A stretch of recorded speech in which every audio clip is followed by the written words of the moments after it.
7 years after a woman vanishes, a trail of evidence leads investigators to an isolated boat ramp on the Missouri River. They must pull proof of her murder from the murky river. In a rural Virginia county, a skull and a piece of jewelry are the only clues police have to identify a victim. But will it be enough to catch a killer? A woman is missing for weeks. When her body is discovered, the police must piece together their case from a few torn shreds of tape. When someone disappears, it's difficult for police to prove murder without a body. But today, forensic science can find justice for a victim months and sometimes even years after they have gone missing.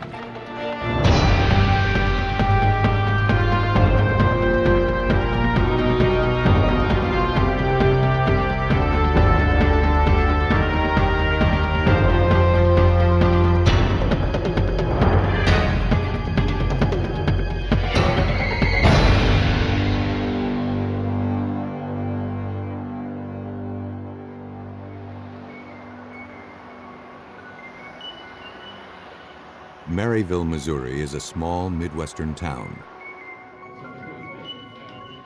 But in 1990, it was caught in the grip of a big city problem. To combat a growing methamphetamine industry, investigators sought help from those on the inside. Christine Elkins had been arrested for selling the drug. In exchange for immunity, Christine cooperated with authorities by helping to build a case against her supplier. She agreed to tape their next meeting with a microcassette recorder concealed in her clothing. On July 26, 1990, under the watchful eyes of investigators, Elkins met with the distributor at his house.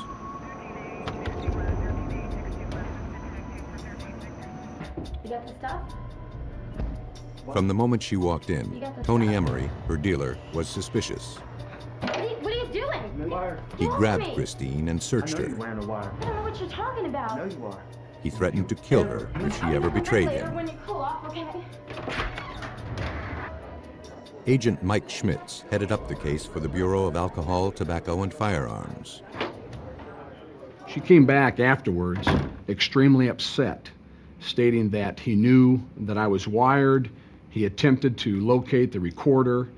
She was extremely upset. He knows. He was checking. Christine told agents that she was afraid for her safety. They urged her to stay away from Tony. When agents tried to listen to the tape, it was indecipherable.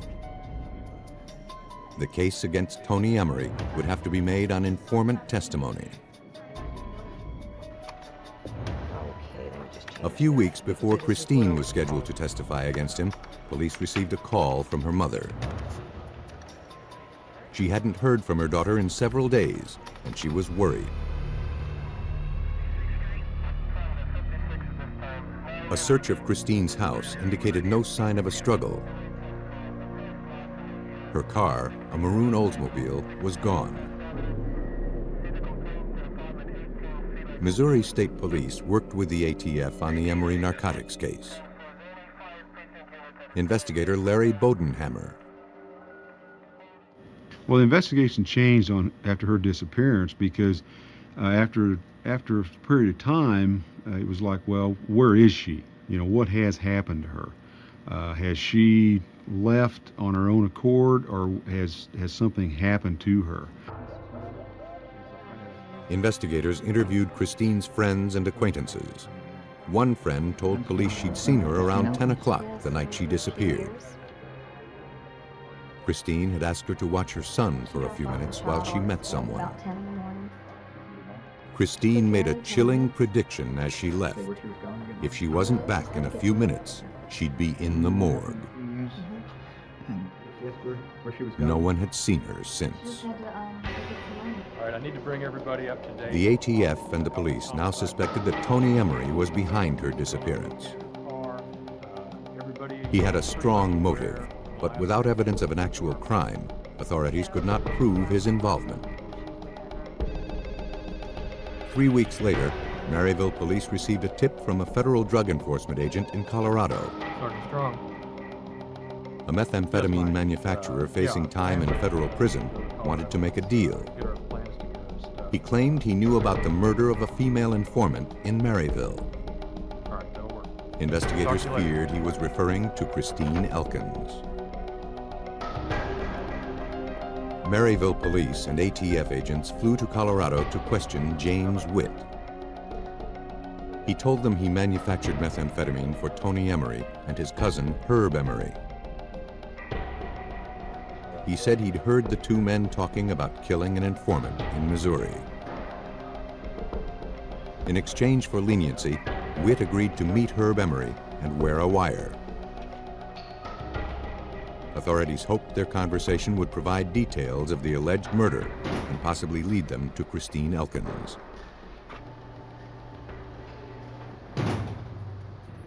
Three months after Christine's disappearance, Witt met Herb Emery in a restaurant parking lot. Agents listened to their conversation from a car nearby. Witt pretended he needed to get rid of a body and asked for advice.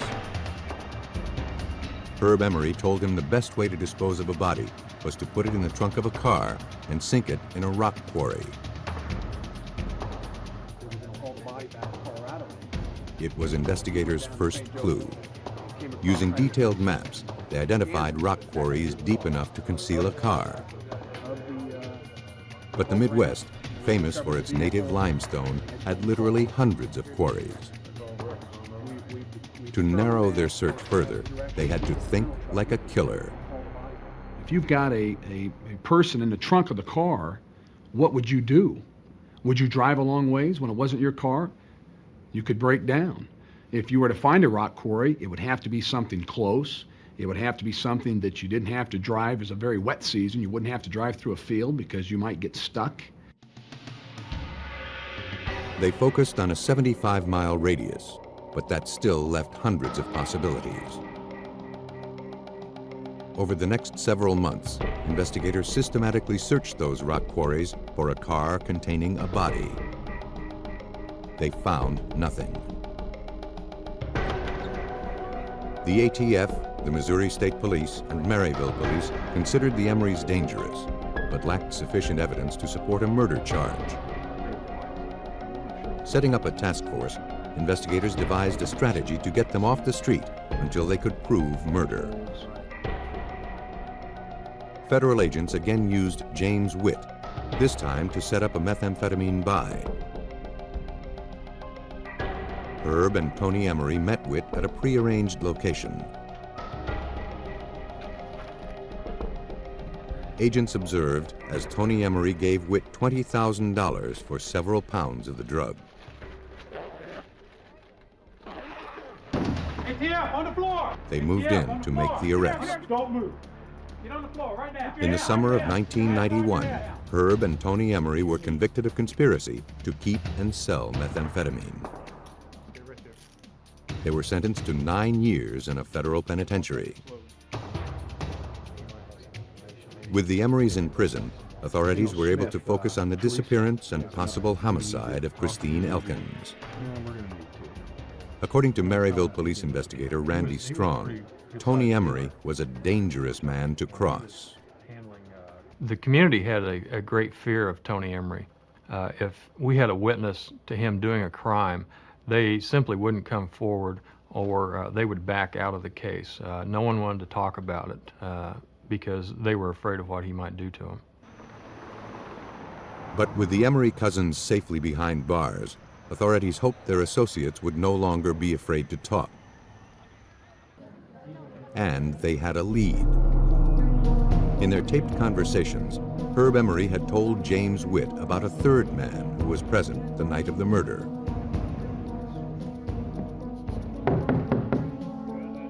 ATF, we're looking for Bobby Miller.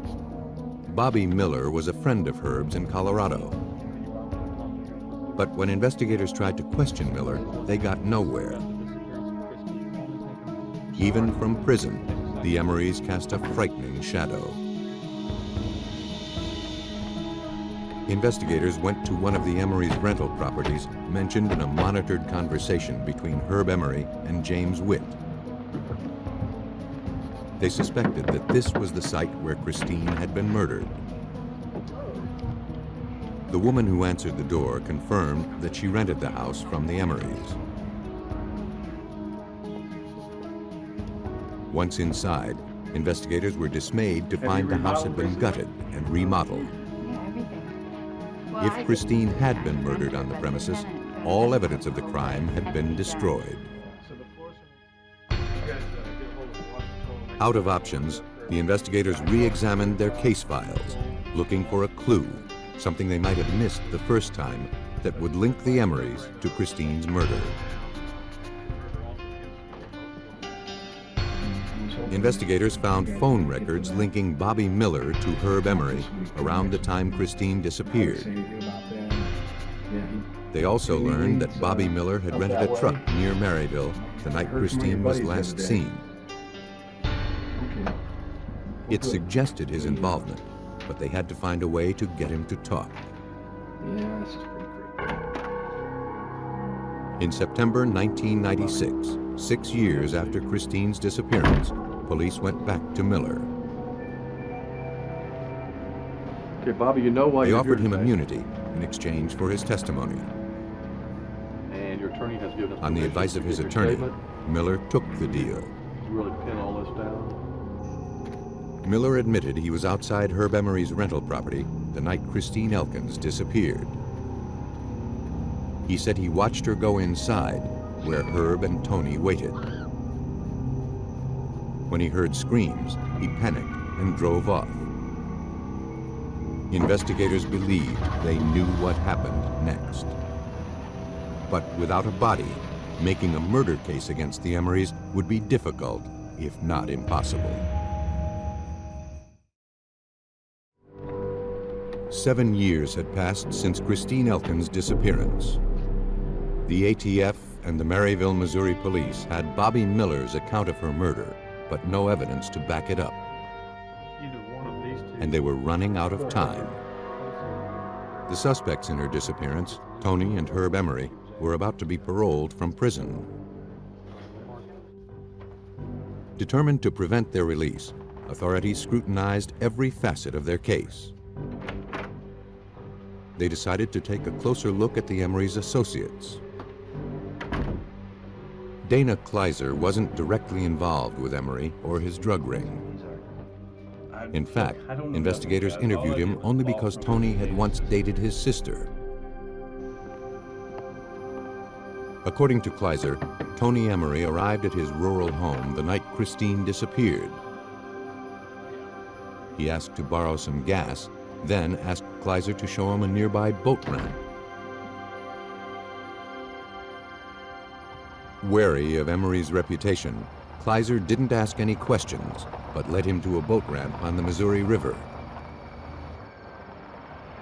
Tony told him to wait several miles away. Pieces of the puzzle were falling into place. Investigators now believed they knew the location of the car containing Christine's body. We now realized that we had to try, at least plan, to recover a body out of the Missouri River. And I think the thing that was going through both of our minds was the Great Flood of 1993. And I know I was thinking that, unfortunately, Christine is probably in the Gulf someplace now after that flood. The currents of the Missouri River are normally powerful enough to move something the size of a car great distances. During the 1993 floods, the river became a raging torrent that overflowed its banks and caused millions of dollars in damage. He's going to have a map. It was yet another long shot, but it was all investigators had to go on. To make a case against the Emerys, they had to find Christine's car. They enlisted the help of a non-profit organization called NecroSearch International. These Colorado-based scientists helped law enforcement around the world find clandestine graves and hidden evidence. When Clark Davenport, a forensic geophysicist with NecroSearch, arrived at the boat ramp, he'd already amassed a wealth of data. Oh, at night, okay. Prior to coming out to take magnetic measurements, we looked at the make and model of the car, talked to the manufacturer to determine the mass of metal in the motor. We also looked at the currents in the river bottom conditions, river speed, the floods that happened since the car had gone into the river, and the float time from the manufacturer, how long they figured a car would float. Armed with that information, NecroSearch scientists spent 2 days searching a 6-mile area adjacent to the boat ramp. They used a magnetometer, a torpedo-shaped device that measures changes in magnetic fields. Floating several feet below the river's surface, it takes readings every 2 seconds and recognizes large masses such as a car. Used in conjunction with global positioning satellites, the magnetometer enabled NecroSearch scientists to precisely pinpoint 5 locations where abnormal masses, or anomalies, were present on the riverbed. I felt pretty confident that the anomalies were consistent with what I would expect from a car of that size. The next day, investigators returned to the boat ramp with a team of divers.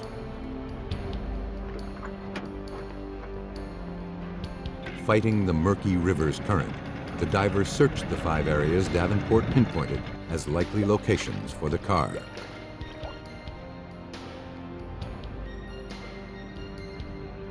Within hours, one of the divers surfaced holding up a Missouri license plate. Against all odds, investigators had finally found Christine Elkins' car. This was an incredible moment. It was kind of like Excalibur coming up out of the lake with the sword. You know, it's just amazing. Just the emotion that was involved in that. We knew that we were getting closer now. We were going to put closure on this case. Divers attached steel cables to the car and pulled it from the water. It was sent to a Maryville garage for processing. Inside, forensic examiners discovered a piece of wood wedged between the driver's seat and the accelerator. In the trunk, they found bones wrapped in carpet padding. Using hospital x-rays, the medical examiner confirmed that they had finally found the remains of Christine Elkins. The autopsy revealed a large hole in the skull, consistent with blunt force trauma. Christine had apparently been beaten to death. Investigators had the physical evidence they needed to charge the Emorys with murder.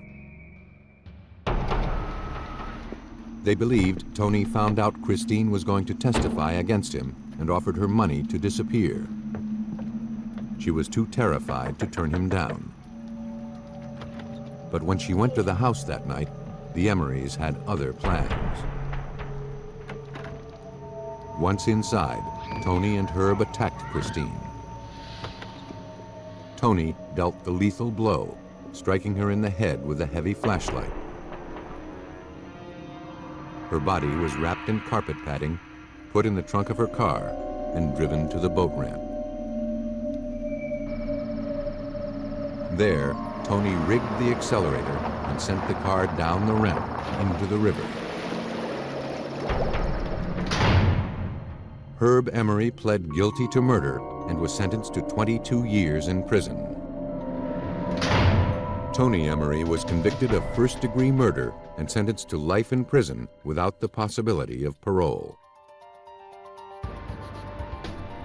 In Maryville, authorities knew the name of the victim and suspected killers, but struggled for 7 years to find her body.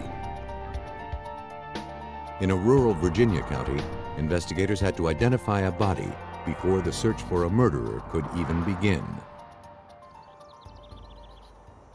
Amelia County is a sprawling community, located in the rolling hills of western Virginia. It's a neighborly area with a low crime rate. Not the place for murder.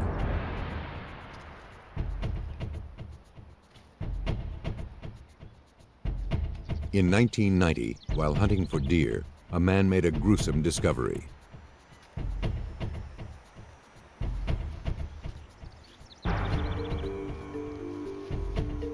On an embankment near a small creek, he found a human skull. He took it to the Amelia County Sheriff's Department. Sheriff Jimmy Weaver examined the skull. Its condition told him it had been outside for some time. The presence of a long reddish hair, as well as the skull's small size and features, suggested that the victim was probably female. Two opposing holes in the skull were consistent with entry and exit wounds made by a single bullet. Sheriff Weaver and his deputy went out to the scene. On my way in, I was trying to think of who it could be. There was no one in Amelia missing. No one had called me. Amelia is a small, close county. If something happens, we know right away. After securing the area, Weaver conducted a thorough search. They found more bones, jewelry, part of a blanket, and a piece of denim. Concerned that animals might have scattered additional clues, the investigators broadened their search. They soon discovered what appeared to be an arm bone and a gold bracelet. The evidence seemed to confirm Sheriff Weaver's original theory that the victim was female. Weaver sent the evidence to the Virginia State Medical Examiner's office in Richmond for analysis. Chief Medical Examiner Marcella Fierro examined the remains. The skull told her a great deal about the victim. First, it showed that it was a young white female. Second, it showed that it had a gunshot wound and that there was injury related to this gunshot wound, and that the trajectory of where this bullet went in and where it fractured on the other side indicated it had a path that was lethal. As the examination of the skeletal remains continued, the medical examiner's office was able to establish that the victim had been 5 feet 2 to 5 feet 4 inches tall, with reddish blonde hair. The description was distributed to law enforcement agencies across the state of Virginia. The search was on for any missing women matching Amelia County's Jane Doe. Now, Sheriff Weaver could only hope and wait. In January 1990, the Sheriff's Department in Amelia County, Virginia, needed a lead to establish the identity of skeletal remains found in an isolated area. It wasn't long in coming. Police in Chesapeake, Virginia, reported that a woman who fit the victim's description had been missing for 8 months. Dental records confirmed the victim was 29-year-old Regina Butkowski, known to her friends as Jeannie. The same day, deputies showed Jeannie's mother the jewelry recovered from the scene. She identified it as her daughter's.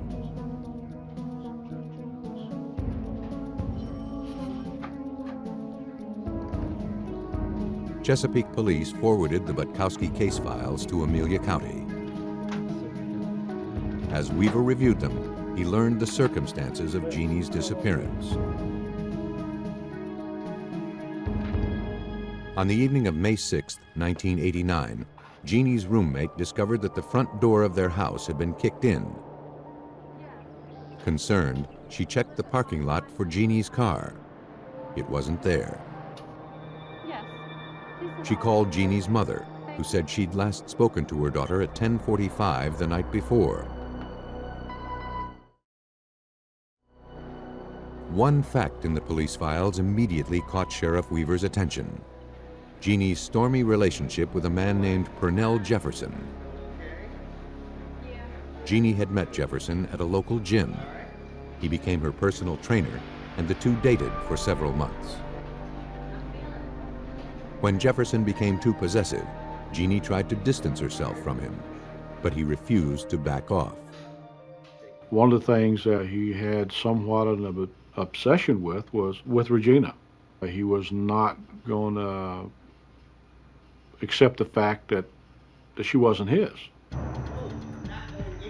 Jefferson's obsession had become frighteningly clear when he allegedly kidnapped Jeannie in March 1989. But by an amazing stroke of luck, more than 7 minutes of that struggle had been recorded on her home answering machine.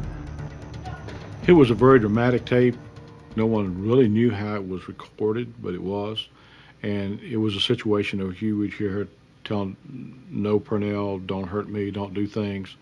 And it proceeded on. You could hear noise in the background. And probably one of the most dramatic things of it is that at one time you heard this tremendously deep sob from Regina. Weaver learned that Jeannie's roommate told Jefferson about the tape and threatened to call police. He released Jeannie. She refused to press charges against him, however, out of fear he might take out his anger on someone close to her. 2 months later, Jeannie Butkowski again disappeared. Sheriff Weaver focused the investigation on Purnell Jefferson. A lead came in from Jeannie's parents. They had received a letter regarding their daughter's car from an apartment complex in Richmond, Virginia, 130 miles away from Jeannie's home. The manager of the apartments alerted them that Jeannie's car had been sitting in the parking lot for 6 months. Investigators examined her car, hoping for clues to link Jefferson to the murder. They were disappointed. During the time the car had been there, it had been subjected to the elements. When they had the flood in Richmond, it had been submerged in the flood. So a lot of the evidentiary value from that vehicle was lost. But a new lead was quickly established. A resident of the apartment complex told investigators that he knew a man who used to drive the car. Investigators soon learned that Jeannie's car had changed hands several times. They eventually traced it to a man named Darrell Jones, who was incarcerated in Henrico County. Jones told deputies he bought the car from a local man named Wes Green. Green was with a stranger who claimed the car belonged to his girlfriend. He'd taken it away from her and driven it up from Chesapeake because he was angry with her. Investigators suspected the stranger was Purnell Jefferson. They wanted to know more and believed Wes Green might hold the key. They just needed to find him. As evidence against Purnell Jefferson mounted, the Amelia County Sheriff's Department believed his friend, Wes Green, might know more about the murder of Jeannie Butkowski. Central. Deputies quickly tracked Green down to an apartment complex in Richmond. When questioned, he admitted he helped Jefferson get rid of Jeannie's car. The officer persisted. Green added that Jefferson had borrowed a co-worker's car around the time Jeannie disappeared. If the car had been used to dispose of her body, it was probable that incriminating evidence had been left behind. Deputies went to the appliance rental store where Purnell Jefferson had once worked. A co-worker confirmed that on May 5th, the day Jeannie disappeared, Jefferson had borrowed his car.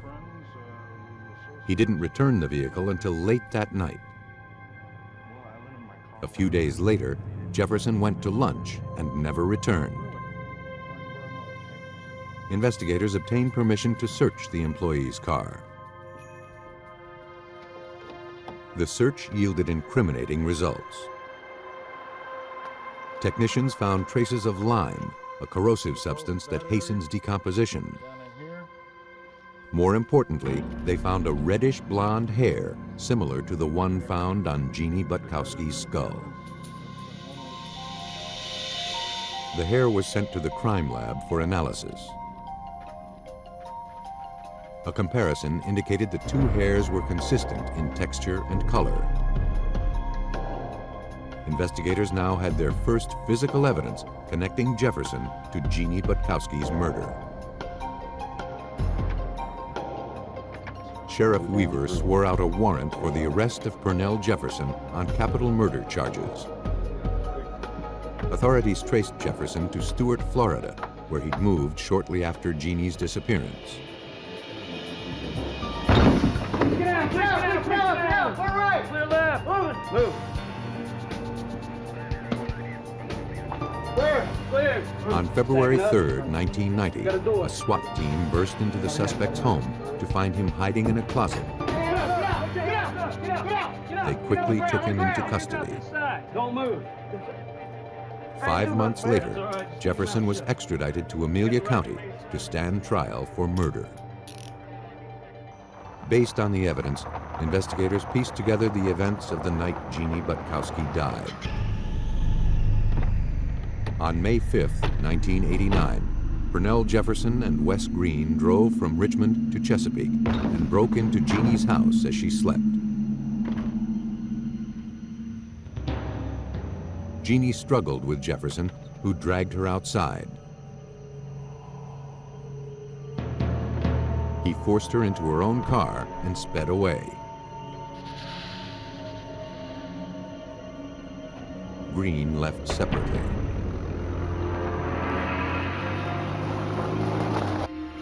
Although investigators never learned the precise location of her murder, they suspected Jefferson stopped at a remote area as he drove back to Richmond. He initially disposed of her body just outside the city. Fearing it might be discovered there, Jefferson recruited Wes Green to help him move the body to Amelia County, where they buried it in a shallow grave. Pernell Jefferson thought he'd covered his tracks, but he underestimated Sheriff Weaver and his deputies. He thought that he would bring her out to a rural county to where probably there was a rural law enforcement agency that wouldn't find it, or if they did, wouldn't solve it. On March 28, 1991, Pernell Jefferson stood trial in Amelia County for killing Jeannie Butkowski. He was convicted of capital murder and sentenced to life in prison with a minimum of 25 years. Wes Green was also charged and convicted for his role in Jeannie's abduction. In a murder investigation, police often discover the killer was close to the victim. But when a killer preys on a stranger, he is far more difficult to find. Nestled at the junction of two rivers, Wichita, Kansas is an all-American city with a touch of Old West charm. In this story, some of the names have been changed. On September 17, 1995, a woman phoned the Wichita police to report a missing person. She said her friend, Jody McCown, got into a maroon car on South Broadway around 1:30 the night before and hadn't returned. Most missing persons turn up within a few days, but South Broadway is a tough neighborhood plagued by drugs and prostitution. The Wichita police immediately began looking for Jody McCown. Detectives contacted Becky Sims, the woman who called in the missing persons report, hoping she could give them more information. Becky told them she was with Jody and her boyfriend, Keith Perry, the night Jody disappeared. A man drove up in a maroon car and told them he was looking for drugs. He introduced himself as Chester Higginbotham. Jody and Keith got into the car to talk to him. Becky heard the man offer Jody $200 to help him find drugs.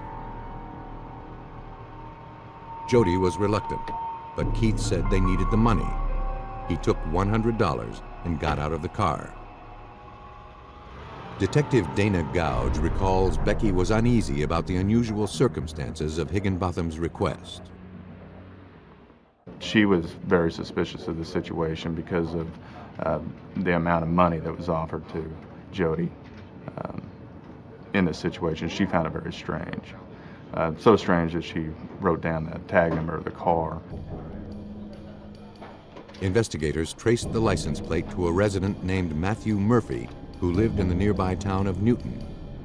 They wondered who Chester Higginbotham was and how he was connected to Murphy.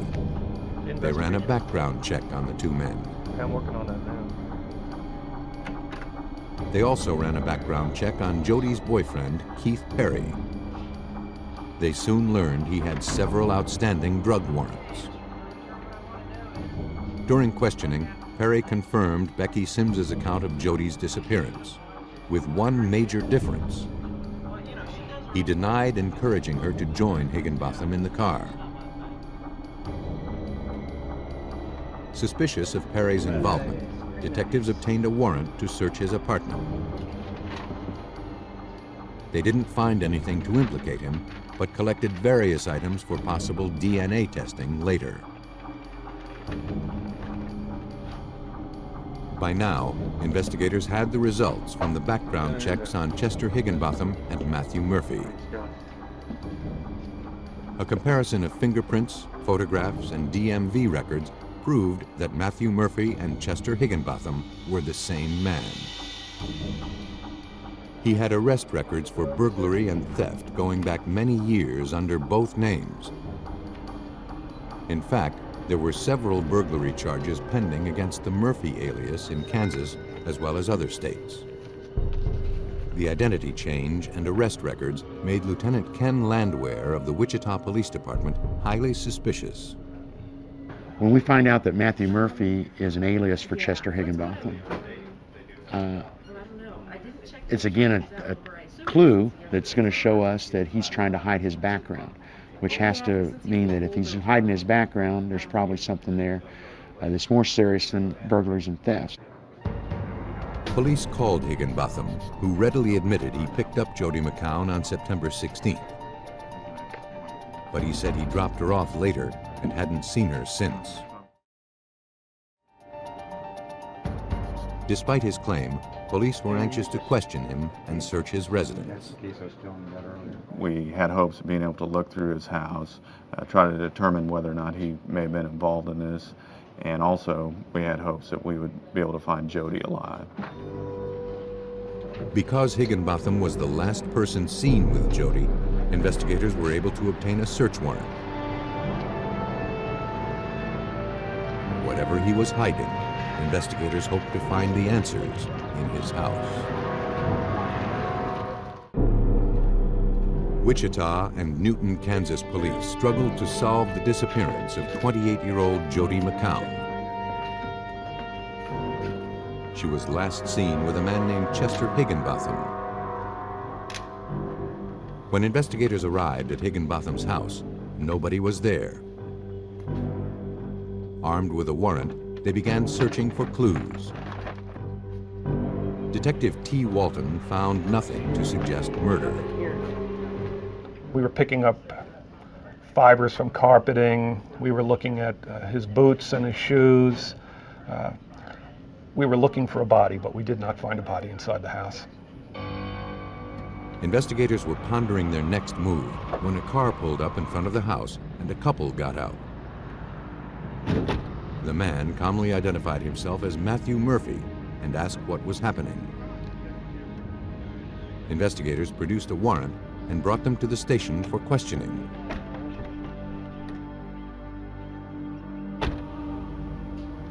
Have a seat in that chair. Under interrogation, Murphy admitted his real name was Chester Higginbotham.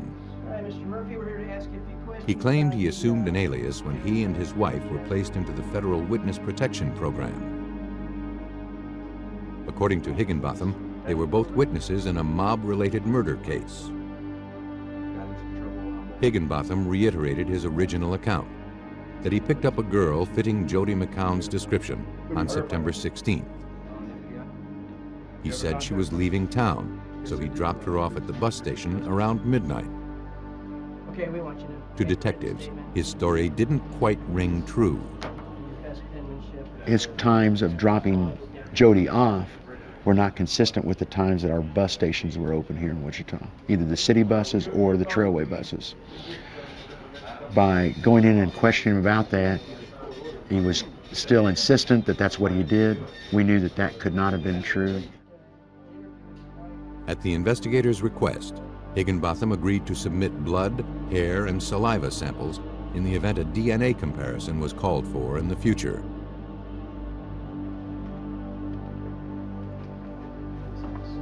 Detectives also spoke with his wife, Vicky. She told them she didn't know her husband's real name was Higginbotham and contradicted his assertion that they were in the witness protection program. Vicky also said her marriage was troubled and she believed her husband was seeing other women.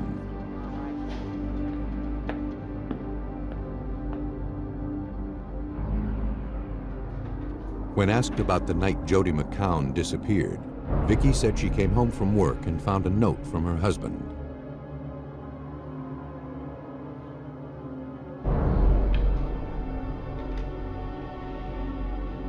He said he was going to pick up parts for a car he was working on at a rented garage. When he hadn't arrived home by 3 a.m., Vicky drove to the garage to look for him. She said she caught him with a girl in his car. Although her husband wouldn't let her near the vehicle, she could see a girl with brown hair in the passenger seat. When Vicky confronted her husband, he claimed he was only giving the girl a ride. Vicky told him to come home immediately and then left. She said her husband arrived at the house about 5 minutes later. Based on the contradictory information obtained from Vicky, investigators questioned Higginbotham again. When they asked him about the girl at the garage, he claimed she was a friend from a local bar. But detectives suspected it was Jody McCown. Armed with a warrant, police searched Higginbotham's rented garage. Inside the suspect's car, they found a wad of green duct tape with hair stuck in the adhesive. Investigators also collected a white button with thread, black zip ties, a roll of green duct tape, and yellow rope. Detectives now believe Chester Higginbotham had murdered Jody McCown, but they still couldn't prove it without a body. Over the course of several weeks, investigators conducted a thorough search of the area surrounding his rented garage, but they didn't find anything. Without Jody McCown's body, it appeared Chester Higginbotham might be getting away with murder. Weeks after her disappearance, Wichita police were no closer to finding Jody McCown. Though they suspected a man named Chester Higginbotham was involved in her disappearance, they had no solid proof that a crime had even been committed.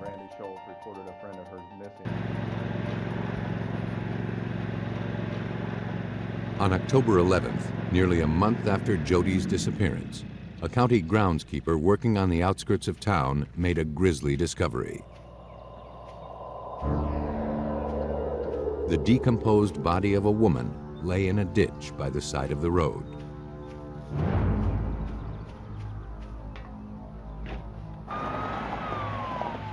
When investigators arrived, they believed they'd finally found Jody McCown. The victim lay face down. A sweater and various undergarments were found near the body. As they searched for clues, the scene yielded a wealth of physical evidence. She had the black plastic zip ties on her. She had green duct tape, just like what was found in the shed, wrapped completely around her head, covering her nose and mouth area. The hands and feet were bound together with yellow rope that was similar to the rope that was all in the shed. Fingerprint analysis confirmed the victim was Jody McCown. The medical examiner performed an autopsy and collected hair and fiber evidence from the body. She removed the duct tape for further analysis. Based on her findings, the medical examiner ruled the probable cause of death was asphyxiation caused by the duct tape covering the victim's nose and mouth. Due to the advanced decomposition of the body, the medical examiner was unable to determine whether Jody had been sexually assaulted. And there was insufficient material for DNA analysis. Detectives would have to build their case on other evidence. At the Wichita Police Department Crime Lab, evidence technician Patrick Cunningham hoped the duct tape would lead investigators to her killer. Using a solution called gentian violet, Cunningham looked for latent prints left on the tape. When the dye comes into contact with human protein residues, like those left by fingerprints, a vivid purple stain appears. When the tape from Jody McCown's body was put into the gentian violet solution, the results were disappointing. And when we examined the back side of it, near the torn edge, there were some partial fingerprint impressions in that area, but there wasn't enough minutia for comparative purposes. Forensic examiners had one last chance to make their case against Chester Higginbotham.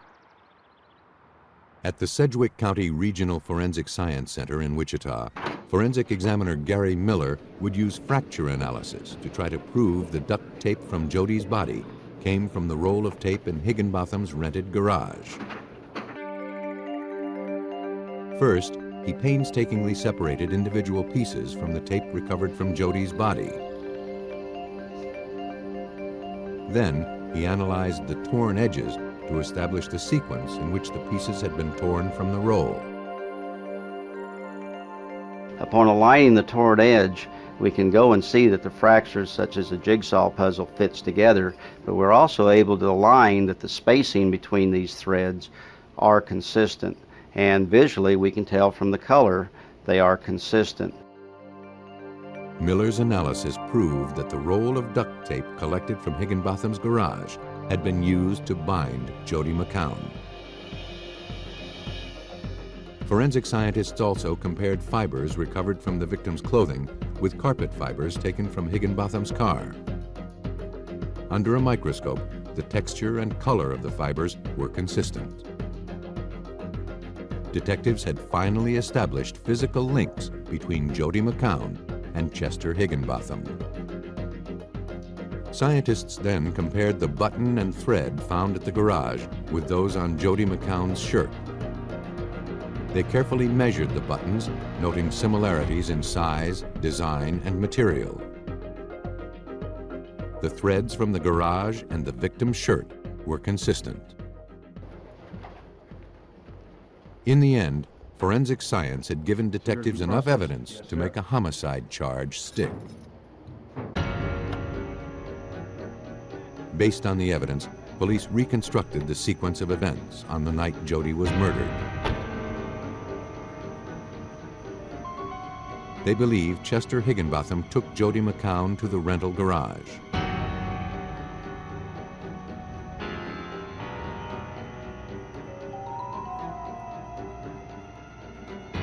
He overpowered her, bound her with duct tape, and killed her.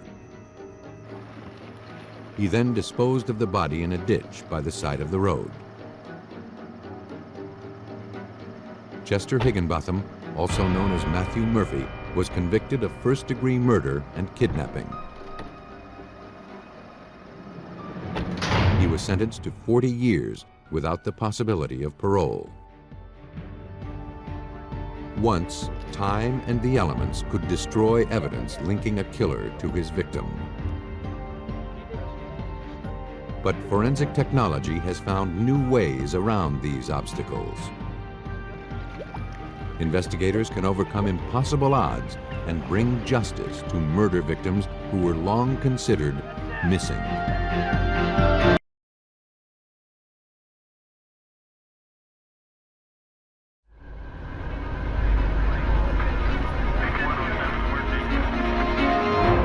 An unidentified body turns up in the woods of North Carolina.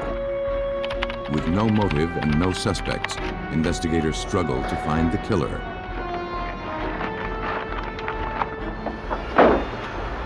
In California, a housewife is taken into custody. When no record of her arrest turns up, detectives begin to fear the worst.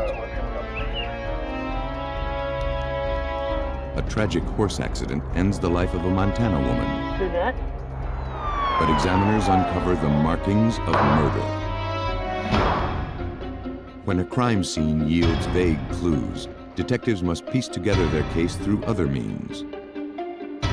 Forensic science has found ways to uncover motive, exposing those who kill for love or money.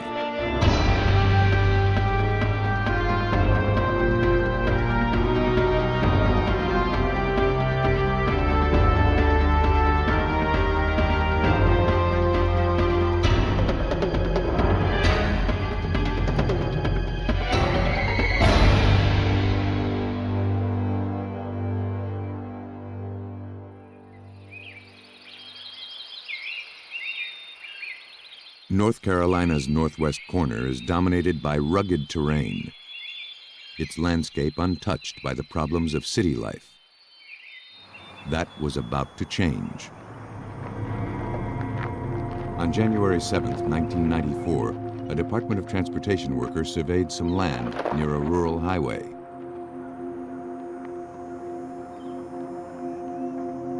He made a horrifying discovery.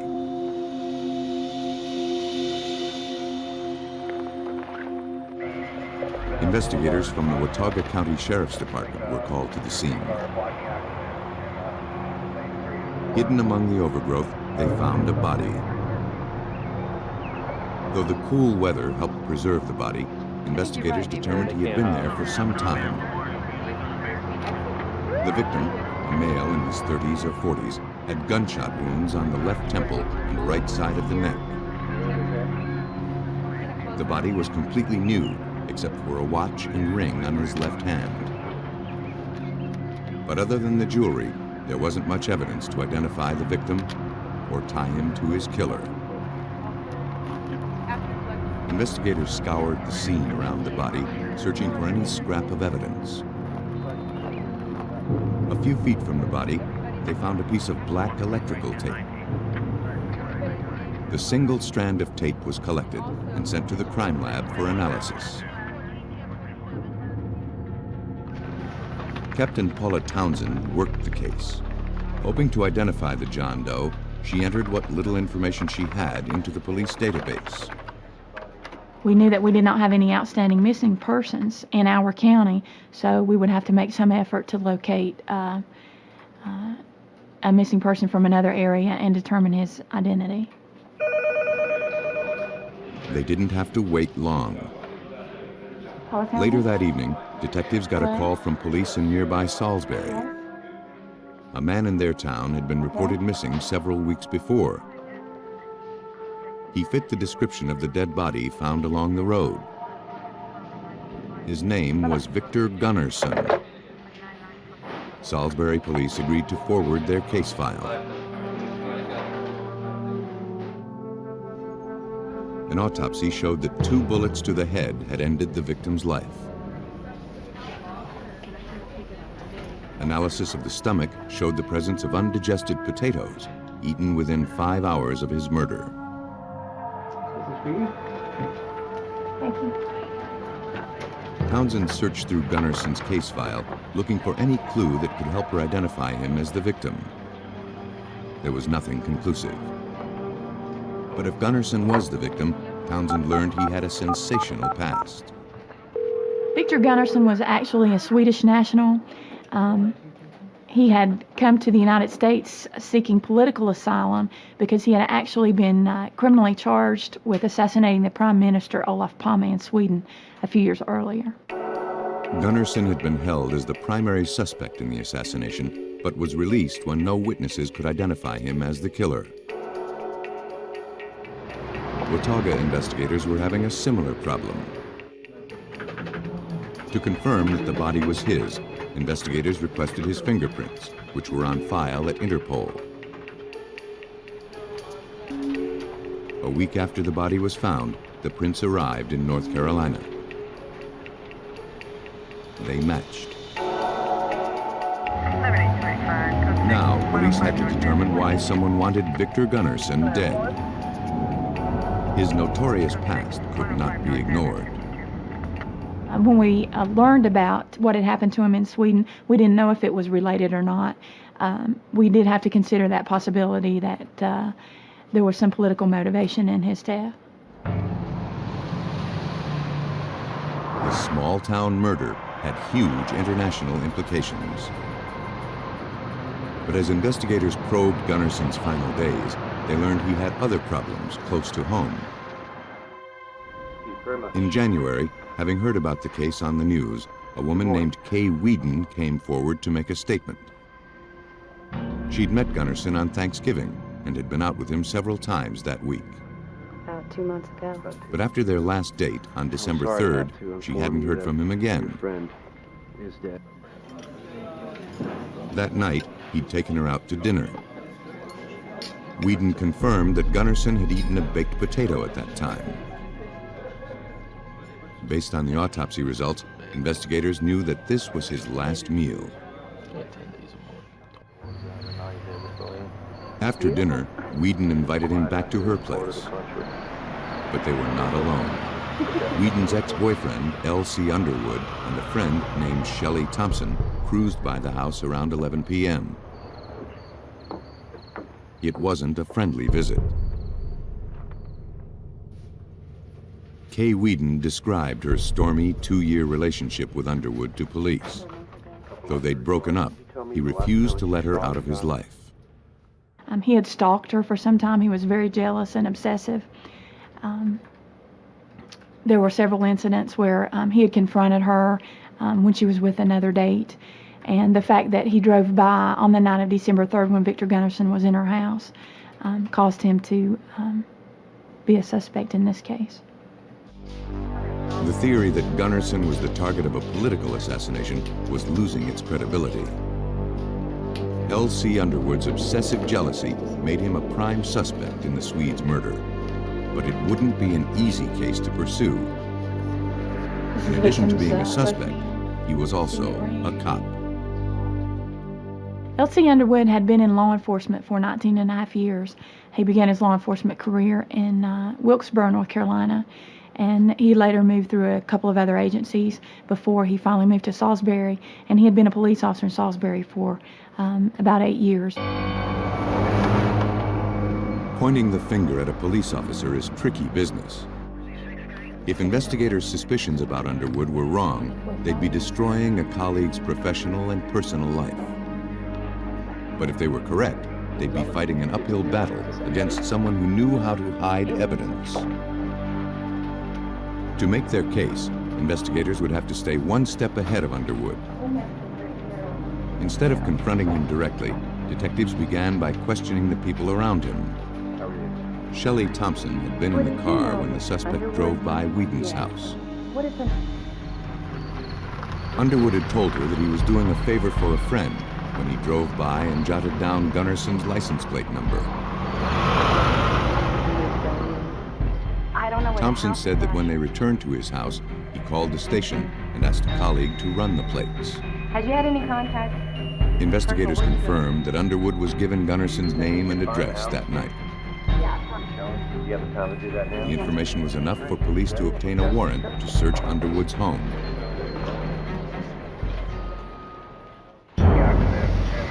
They were about to confront a fellow police officer, a prime suspect in their murder investigation.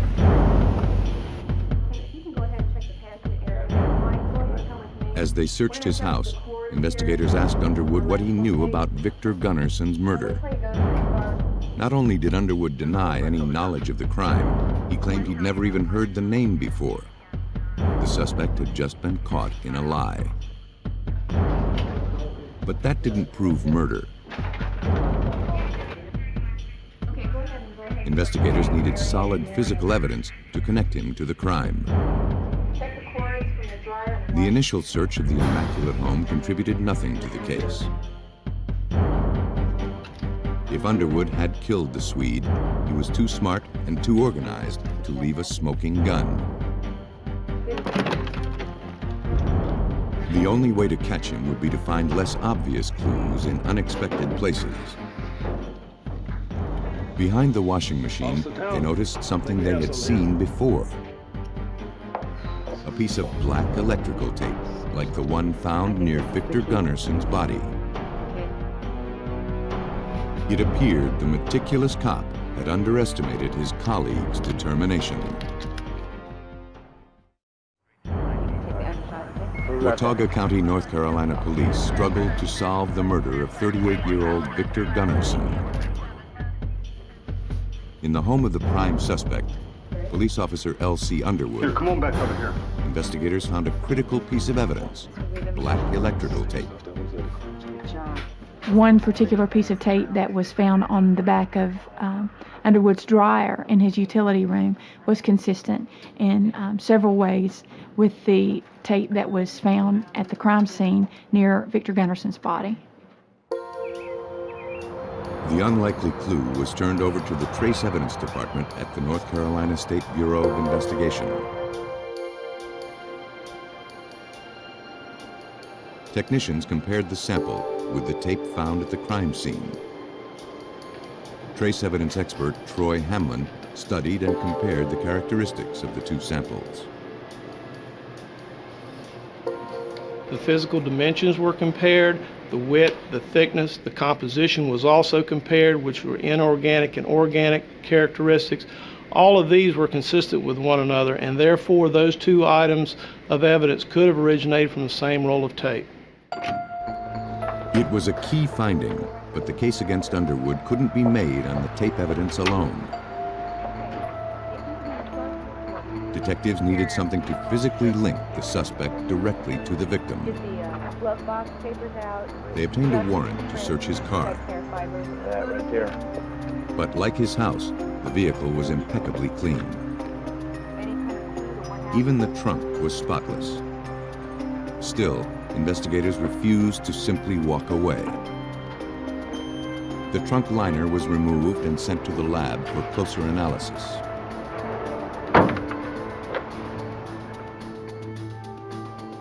That, too, would be a struggle. The liner had been recently washed and vacuumed, removing a great deal of trace evidence in the process. Using sticky tape, examiner Troy Hamlin went over every square inch of the liner, searching for any microscopic clue that survived the cleaning. He found nothing. The veteran police officer, it seemed, was getting away with murder. But then, Hamlin spotted a minuscule clue that could potentially have enormous value. He plucked a single hair root, barely visible to the naked eye. Probing more carefully at that area of the carpet, he was able to extract 17 more hairs, deeply embedded in the weave.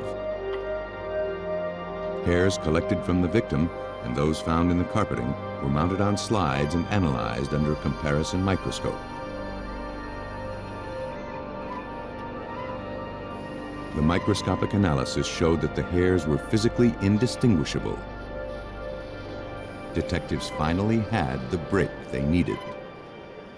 When I received a phone call from the lab analyst who told me that he had found the head hair in Underwood's trunk mat that was consistent with Victor Gunnarson's, I was ecstatic. But if their entire physical case was going to hang by this microscopic evidence, investigators needed irrefutable proof. Examiners determined that the hair contained enough material for a DNA analysis. The tests confirmed that the DNA sequence from the hair found in the trunk of the suspect's vehicle was the same as the DNA sequence taken from the victim's blood. With Underwood now physically linked to the murder victim, police finally had the evidence they needed. A warrant was obtained for his arrest. Underwood's game of cat and mouse had come to an end. Police theorized that on December 3rd, having seen his ex-girlfriend with another man, Underwood became enraged with jealousy. He paid a late-night visit to Gunnarson's apartment and abducted his rival.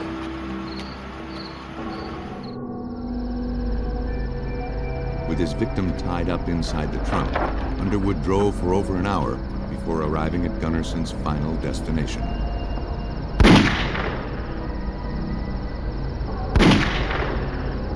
He fired 2 shots into Gunnarson's head, then began the process of covering up his crime.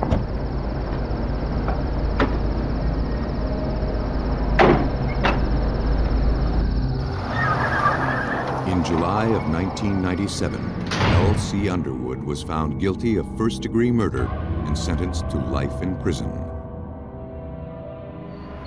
Fueled by jealous rage, L.C. Underwood would stop at nothing to keep Kay Wheaton in his life.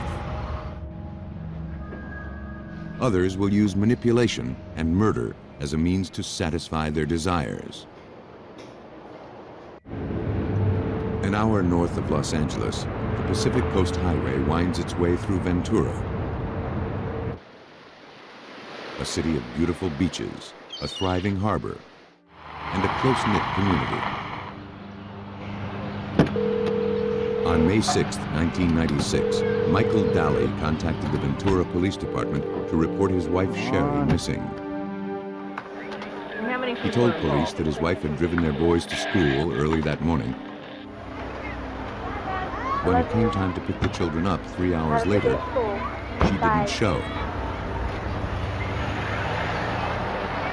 The 35-year-old woman was known as a loving and responsible mother. It wasn't like her to forget her children. He said that his wife had planned to do some shopping earlier in the day.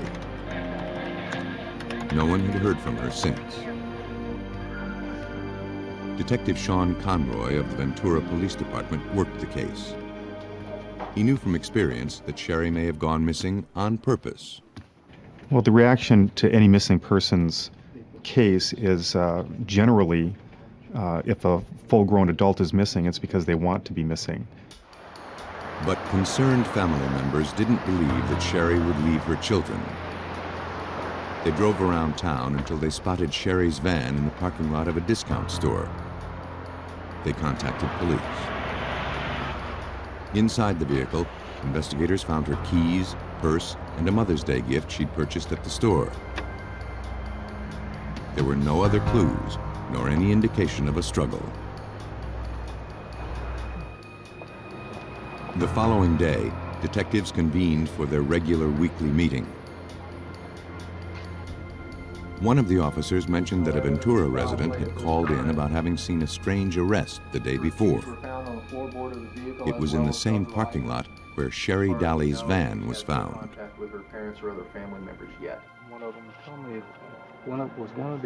They paid a visit to the witness. He said he saw a woman fitting Sherry's description, being handcuffed by a blonde woman in a tan suit. The blonde appeared to be a law enforcement officer. He then saw the woman in handcuffs being placed into a green car and driven away. The witness tried to catch the license plate, but it appeared to have been masked over. Investigators were now hopeful that Sherry was not missing at all. At that time, we felt that another police agency had come in our jurisdiction and made an arrest without notifying us. And we felt that by making a few phone calls that we would discover that the person in the missing persons report, Sherry Daly, had been arrested, and we had solved the case with just a few hours' work. But any hope for a speedy resolution was soon crushed. No law enforcement officer from Ventura or any other jurisdiction had any record of such an incident. Police now believed they had a kidnapping on their hands.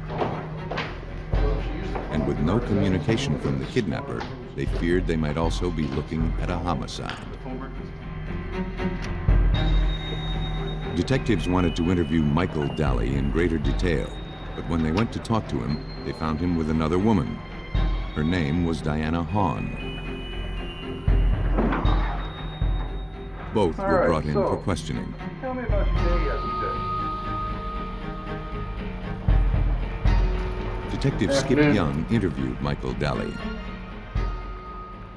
In our first several conversations with Michael, he did not appear to be the worried, frantic, concerned husband that you or I may be. He was very matter of fact, didn't have a reasonable explanation as to why his wife would leave him. Daly told police that at the time of his wife's disappearance, he'd been at the grocery store where he worked. The alibi checked out. Daly's girlfriend, Diana Hahn, denied any knowledge of Sherry's whereabouts. But it wasn't her statement that raised suspicions. You got a scratch on your forehead? Hidden beneath her bangs, Hahn sported some fresh scratches. And how did you say we see those injuries? She claimed she'd had a bike accident and tumbled over the handlebars. Investigators weren't buying the story. We know from years of police experience that it's impossible for someone to fall over the handlebars of a bike without putting their hands out to break their fall. It's an automatic reflex. Yet she had no injuries on her hands. She had no injuries on her knees. We knew at that point that she was lying to us. Place the roller up against the bruise. Photographs of the injury were taken. In the pictures, investigators could also see faint bruising on her arms and hands. It appeared that someone had gripped her so tightly that they even caused bruises to her fingers. Police suspected that Hahn was involved in the kidnapping. She didn't own a green car, but she could have rented one. Investigators canvassed rental car agencies in the Ventura County area. They learned that a car was rented the day before Sherry's disappearance and returned the day after, with 126 miles put on it. The name of the renter, records showed, was Diana Hahn. Her credit card had been used to pay for the car, and her signature was noted on the form. Detective Conroy hoped that an examination of the rented vehicle would help them find out what happened to Sherry Daly. Even though the abduction had happened, at least a week prior to this, the rental agency had not re-rented the car. We asked them why. The car had been returned with the rear view mirror knocked off of the front windshield. Investigators confirmed the car rented by Hahn was green, exactly as witnesses had described. It was towed to the Ventura Crime Lab. There, criminalists processed the vehicle, searching for any sign of Sherry Daly. Throughout the car, they noticed staining. It appeared to be blood. To find out, technicians used moistened swabs to collect the samples.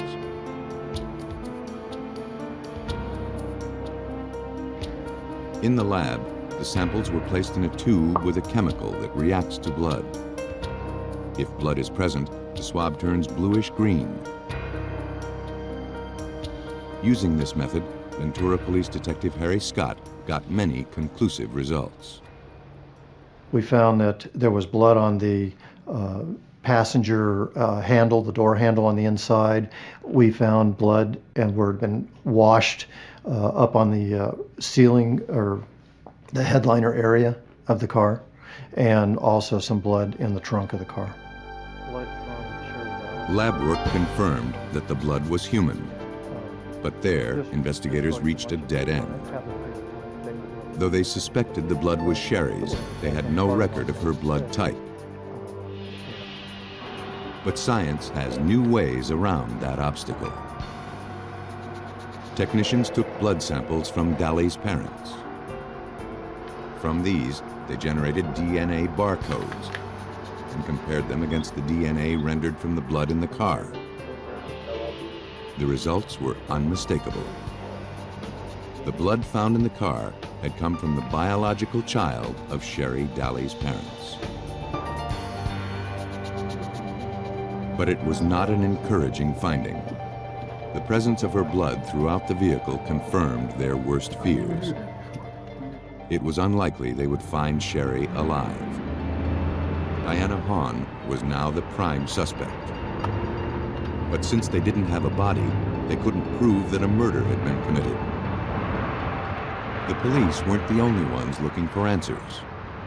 This is where the community stepped up, and friends of Sherry Daly each weekend morning would gather at the department store where she was abducted, and they would go out in search parties. On June 1st, nearly a month after the abduction, searchers noticed the odor of decomposition in a remote location on the outskirts of Ventura.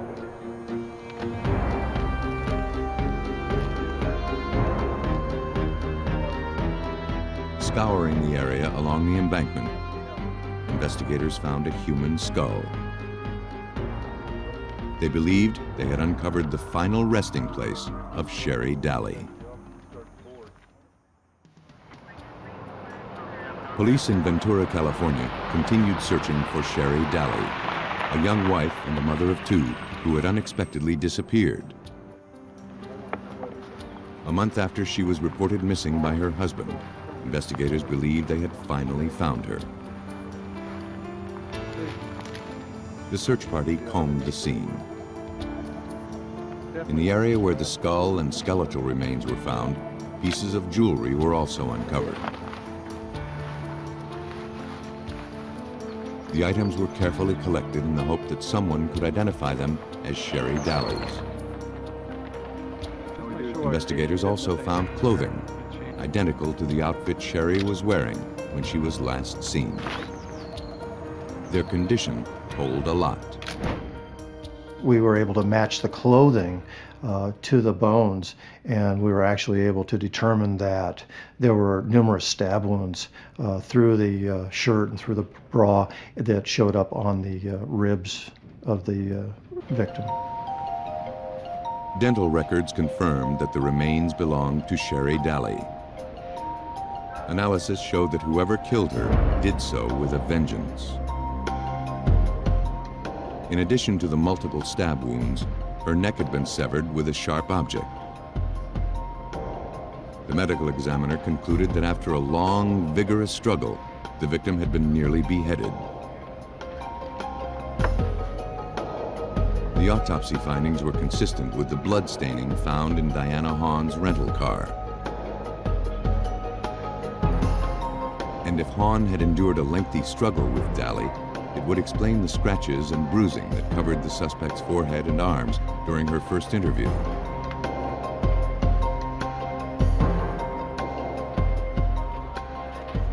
Detectives believed that Diana Hahn had killed Sherry Daly,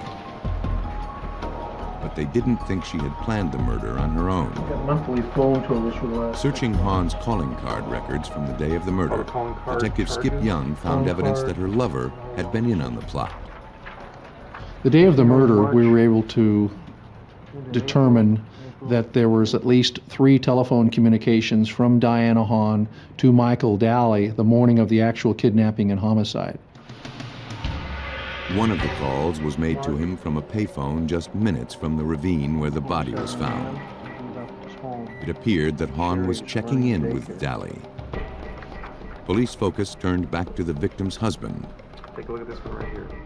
Investigators learned from witnesses that Michael Daly was a drug user and that he'd been flaunting his affair with Hahn for the past few years.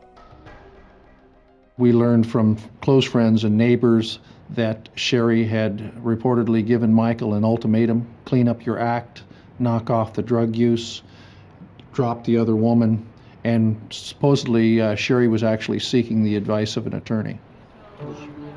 Investigators speculated that with Sherry out of the way, Daly wouldn't have to comply with his wife's demands. He could pursue his new relationship without having to pay alimony or share his children. A lot of activity during To that time detectives' period. way of thinking, he had a lot to gain from his wife's disappearance. The evidence against Diana Hahn and Michael Daly was damaging, but investigators still hadn't physically connected them to the kidnapping or the murder. He's had surfers. If they were going to make a case stick, they'd need some evidence proving that Hahn had disguised herself as a blonde law enforcement officer. Again, the close-knit community came forward to help. A clerk who was following the case in the press told police that she remembered selling Diana Hahn a blonde wig sometime before the murder. The clerk also commented that she had noticed a photograph of a man and 2 children inside Hahn's purse. She assumed the photo was of Hahn's family. Police showed the clerk a photo of Michael Daly and his 2 kids. It was the same photograph the clerk had seen in Hahn's purse. Investigators learned that Diana Hahn couldn't have children of her own. They began to suspect that Michael Daly had manipulated her with promises of a bright new future. We'll be in touch.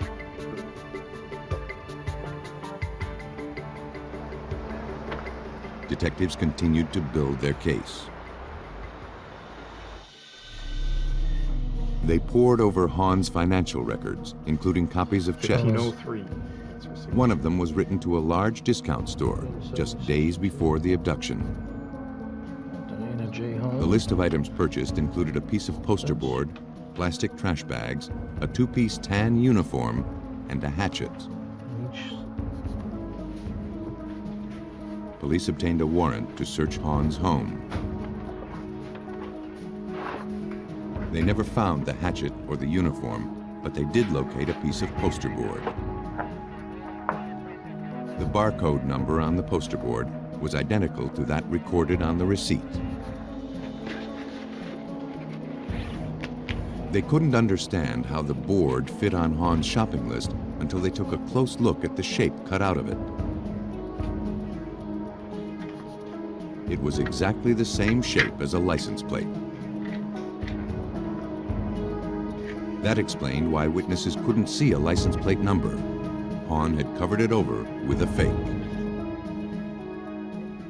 Okay, so we gotta be pretty serious about how we plan this. But it was unlikely that Hahn thought of that herself. What we should do is we should get a wig and... Investigators believe that Daly masterminded the murder plot days in advance. So it looks like she's getting arrested over some drug deals. Motivated by the lure of a new life with Michael, Hahn was more than willing to dispose of the one thing she believed was standing in their way. Police believe that a disguised Diana Hahn approached Sherry as she was leaving the store parking lot. Pretending to be a law enforcement officer, she lured Sherry from the car and handcuffed her. The staged arrest worked to plan, but investigators believe that Sherry Daly quickly saw through the ruse. It is our belief that within a short period of time after Sherry was abducted in the green vehicle, that she somehow recognized Diana Hahn, disguise and all. We can tell by the damage to the interior of the vehicle, mainly the rearview mirror had been knocked off, that Sherry obviously put up some type of a struggle. But Sherry couldn't fight off her attacker. After driving her to a remote location, Hahn viciously stabbed Daly at least 17 times and placed the body into the ravine. Diana Hahn was arrested for the murder of Sherry Daly on August 1st, 1996. From her jail cell, she reluctantly implicated Michael Daly as the mastermind behind the plot. Daly was arrested the following November. Though the murder investigation had come to an end, Ventura would be forever haunted by the young housewife's tragic end. All she wanted to do was to have a family, have a husband, raise her children. I still think about this case.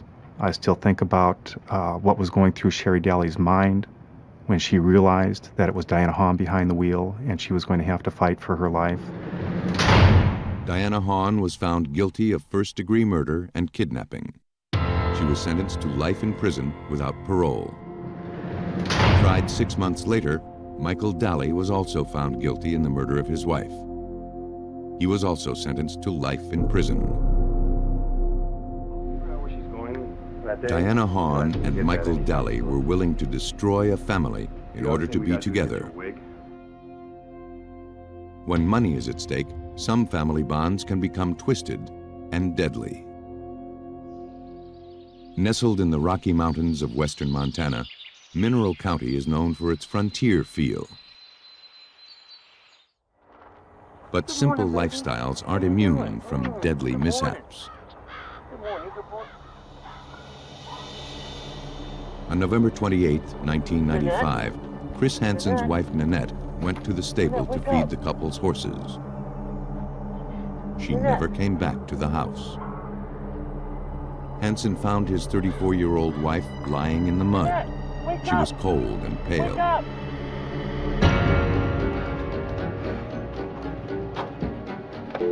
Hansen called 911.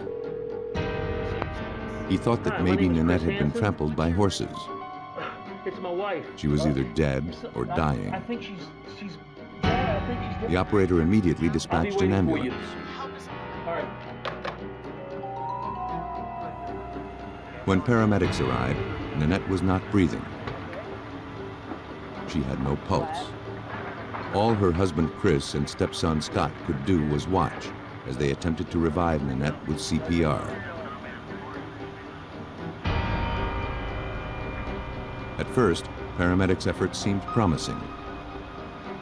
The victim took a single gasp of air on her own. But that breath would be her last. She was declared dead. Since they performed coroner's duties in this small town, the sheriff's department was also contacted. Chris Hansen told investigators he stumbled upon Nanette's body in the muddy trail next to the horse pasture. He said that after calling 911, he phoned his son, Scott Abe, but there was nothing they could do. Because of his multiple sclerosis, he had very poor eyesight. If he had seen her sooner, he may have been able to save her life. Returning from the accident scene to the Mineral County Sheriff's Department, Under Sheriff Anita Parkin had no reason to believe that Nanette's death was anything but an unfortunate accident. And she did have some bruises that looked like maybe a horse stepped on her or something similar of that nature. And with the conditions in the barnyard, I could see where somebody may have been knocked down or slipped or something happened of that nature. News of Nanette's death spread through the small 3,000-person community. With it, suspicions swirled. Within hours, friends and neighbors of the victim were calling the sheriff's department to voice their misgivings about the tragedy. No one in the community believed Nanette Hansen's death was an accident. Police in Mineral County, Montana continued their investigation into the death of 34-year-old Nanette Hansen, accidentally killed by one of her horses. But the community wasn't buying that scenario. Close friends came forward to urge further investigation into Nanette's death. So, I understand that you knew To them, the accident didn't make sense. Nanette was experienced with the care and control of horses. She owned only gentle, slow-moving animals. The Mineral County Prosecutor's Office was receiving calls from the same skeptical friends. But so far, there wasn't any evidence to merit the town's suspicion. Attorney Sean Donovan consulted with the sheriff's department. They decided that the only way to dispel the rumors was to have the body autopsied. And we both agreed that just for the sake of putting to rest these concerns that the neighbors had, we ought to just have that done, expecting nothing to turn up. The victim's remains were transported to the state crime lab in Missoula. There, medical examiner Gary Dale was asked to determine what caused Nanette Hansen's death. So generally, in fatal horse accidents, the fatalities are due to skull fractures, cervical fractures, and unless someone's rolled over by a horse. And there was no external evidence of any readily fatal type injuries. The injuries pretty much consisted of scrapes and bruises. Nanette's skull hadn't been fractured. Her spinal cord was intact. There had been no severe bleeding. The The injuries that were found were relatively minor. A network of small scratches on her head and a 2-inch bruise to the left temple. They shaved the hair overlying the bruise and noticed an unusual pattern on the scalp. They could not immediately identify the source of the injury. Nothing about these injuries fit the profile of a horse trampling. Internal examination of the body turned up a large amount of mud and barnyard debris in the victim's lungs. She hadn't died from trampling. She died of asphyxiation. And in this case, you could raise a possibility that she was rendered unconscious by a blow, somehow slammed by a horse against the stall of the barn, and went down face first into this muck in the barnyard, and then that she basically drowned or suffocated in that muck. There, and then this one. But there was a major fault in that scenario. Nanette had suffered only superficial head injuries. There was no evidence of any brain trauma that would cause her to lose consciousness. A grim new theory formed. There was a fair probability that she was held face down into the ground, into the soft, wet soil, by her forearms, by her hands, and that pressure was being applied to her back and to the back of her head. She's basically being forced face first into that. What had initially appeared to be an accident was now being called a homicide. As soon as that happened, we switched from this being a coroner's inquest, which is how this had begun, to being a criminal investigation. With a homicide case opened, the victim's husband, Chris Hansen, was brought in for questioning. They hoped that he could help them find out who might want his wife dead.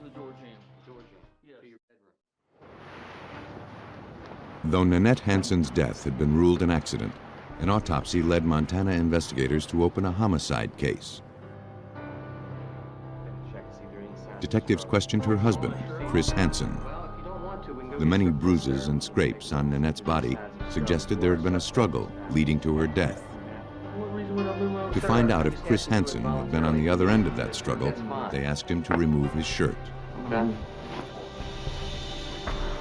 He was covered with what looked like fingernail scratches.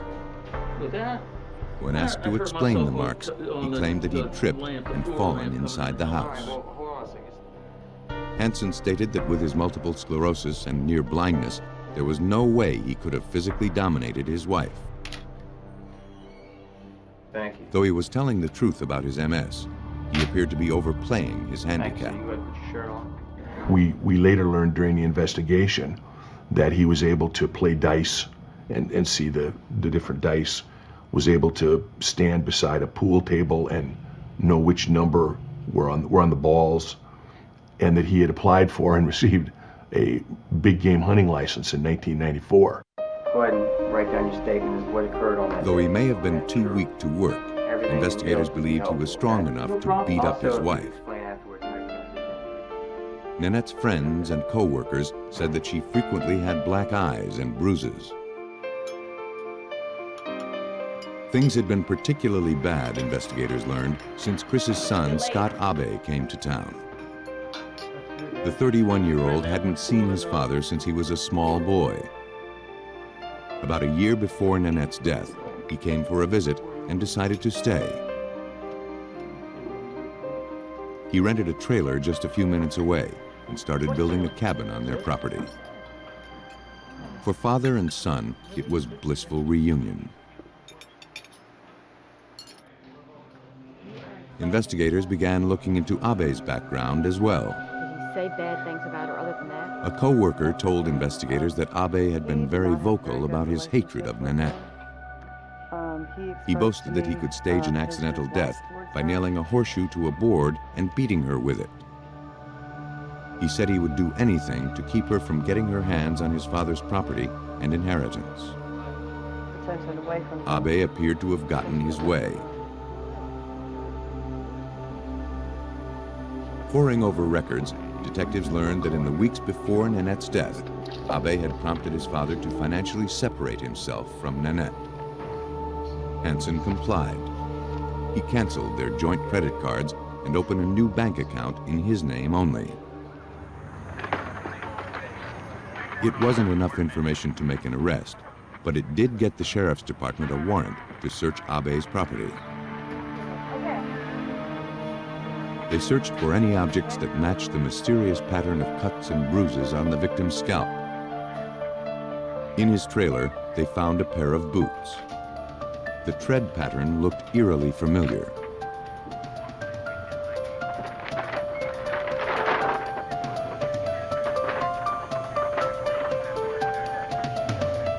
In Abe's car, detectives made another discovery.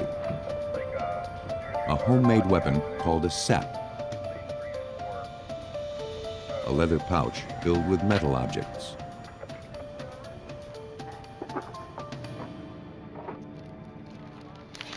The items were sent to the Montana State Crime Lab. Simply believing that the father and son team had killed Nanette was not enough to prove murder.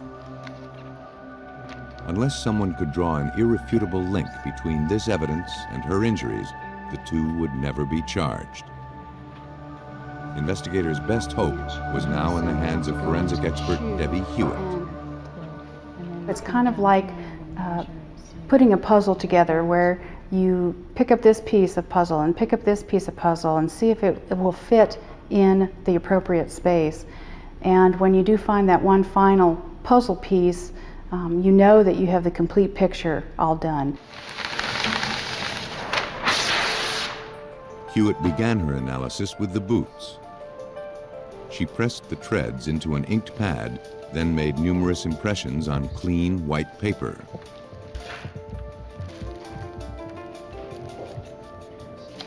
These prints were then transferred to clear sheets of acetate. By placing the prints over a life-sized photograph of the wound, she could determine whether the boot made the injury.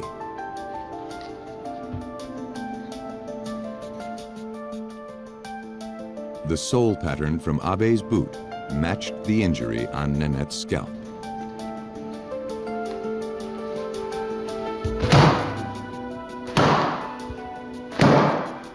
Hewitt repeated the same process with the sap, inking and printing the weapon from a variety of angles. When compared against the large bruise on the victim's temple, the last piece of the puzzle had finally fallen into place. The sap was shown to be a perfect fit for the wound on the side of Nanette's head. Father and son had teamed up to do away with the woman who came between them and their greed. You're under arrest for the murder. But their plot didn't hold up to forensic scrutiny. On February 2nd, 1996, Chris Hansen and Scott Abe were arrested. Prosecutors theorized that Abe first stunned Nanette with the sap, then wrestled her into the mud to make it look like an accident. While Hansen restrained her, his son placed his foot on her head, holding her down until she stopped breathing. Had it not been for the insistence of Nanette's close friends, this brutal act would have stayed buried forever. If she had not been rerouted to the pathologist for an autopsy, we never would have seen these particular types of injuries and bruises, and the case would have been written off as an accidental. Both Scott Abe and Chris Hansen were convicted of homicide and sentenced to 60 years in prison. When a murder is cleverly disguised, investigators must find new ways to see through the deception. They turn to forensic scientists to reveal the truth and to bring justice to victims who are killed for love or money.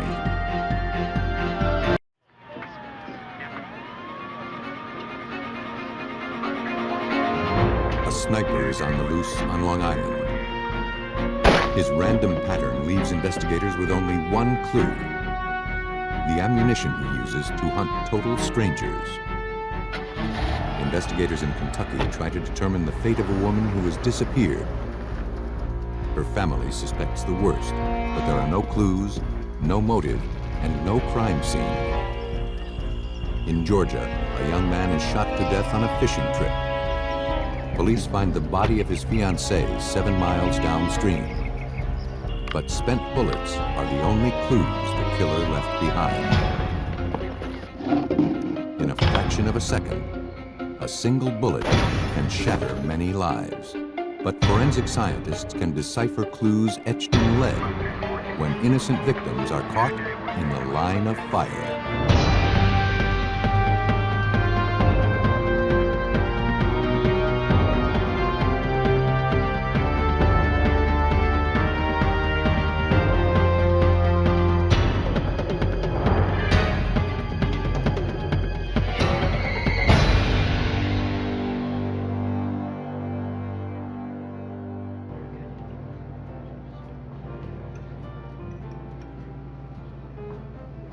In this episode, some of the names have been changed to protect the identity of the victims and their families. How is everything? Everything's fine, thank you. On July 22nd, 1994, Sharon Chaffetz joined her husband Stephen for a late dinner at a Long Island restaurant. After many years of marriage, they were looking forward to their daughter's wedding just 2 weeks away. Suddenly, the window near Stephen's head shattered, and he slumped to the floor. The restaurant owner quickly called for help. Suffolk County, New York police and paramedics responded to the call within minutes. But it was too late. Stephen Chaffetz was dead from a single gunshot wound to the chest. No one in the restaurant had seen the shooter. Police processed the crime scene for clues. The trajectory of the bullet suggested that someone had fired a high-powered rifle at the restaurant from an area across the street. No one knew whether the shooting was random or if Chaffetz had been targeted for murder. Lieutenant John Girash of the Suffolk County Police Department led the investigation. He started by looking into the victim's background. In most homicide investigations, one of the first things that detectives do is to try to learn as much as they can about the victim. Most often, the motive lies within the life of the victim and what's going on with him. Investigators spoke with the victim's family and friends. Has he had any contact with any other? Stephen Chaffetz, a practicing attorney and a CPA, was highly regarded in the community. According to those close to him, he had no enemies. Investigators were perplexed. Why would someone want to kill Stephen Chaffetz? At autopsy, the coroner recovered a .35 caliber bullet, a type most commonly used in high-powered rifles. It was sent to the ballistics lab for further testing. 4 days later, 23-year-old Andy Gomez was working his shift inside the cashier's booth at a nearby gas station. Without warning, a single shot rang out. The booth's window was double insulated and bulletproof. Gomez was lucky to be alive.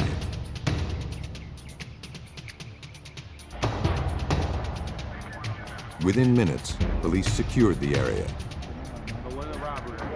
They found no trace of the shooter.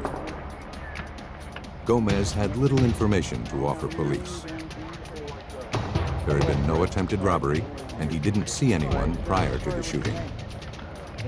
The bullet, which fragmented upon impact with the bulletproof glass, was all the shooter left behind. Police collected the fragments and sent them to the lab. The MO for both attacks was identical.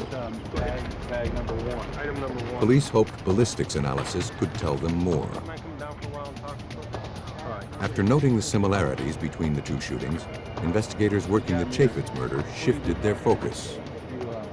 The investigation became more complicated because it was obvious to us that the motive had very little to do, if anything, to do with the two individuals. Rather, these were now appearing to be random acts.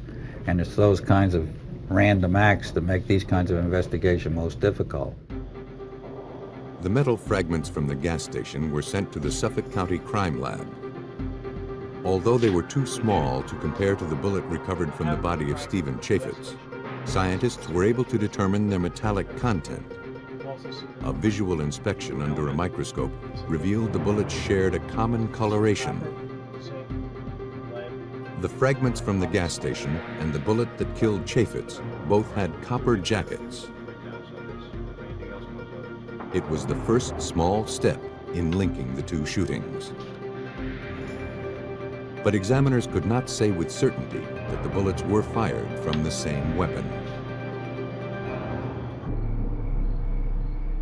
On August 3rd, a week after the gas station shooting, 42-year-old single mother Kelly Spate was finishing her shift at a local fast food restaurant. A single shot ripped through the window, hitting Kelly.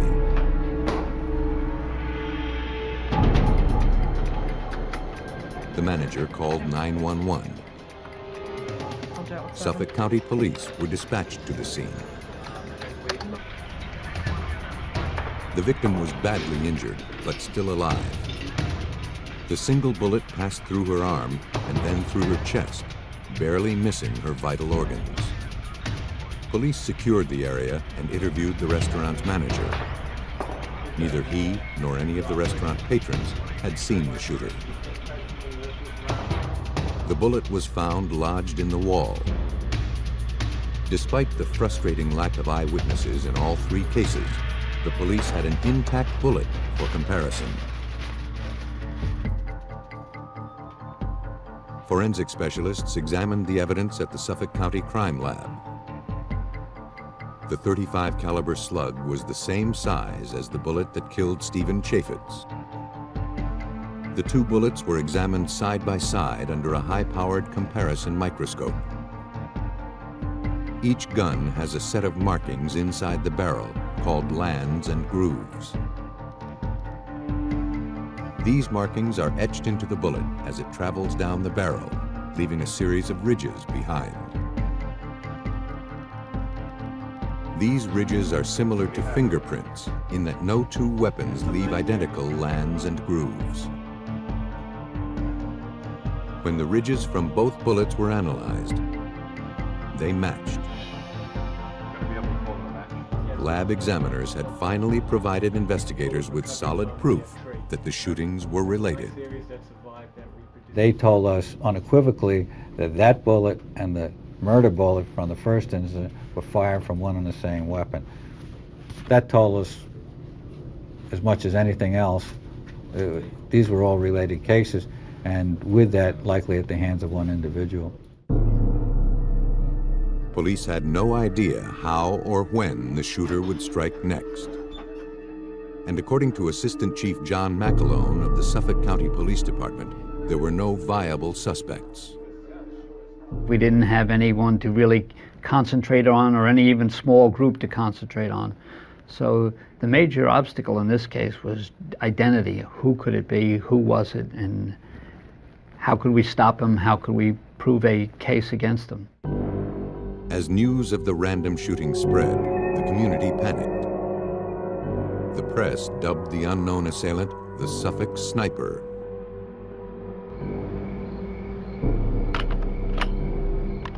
Investigators feared they were dealing with a madman who shot total strangers for the sheer thrill of the hunt.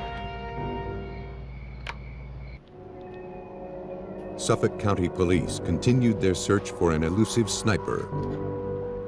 One man was already dead, and two others had narrowly escaped his deadly aim. Investigators were baffled. There was nothing similar about our victims. This presented almost a nightmare investigatively to detectives because it doesn't give you any direction to start with. Investigators began by compiling a list of individuals who owned .35 caliber rifles.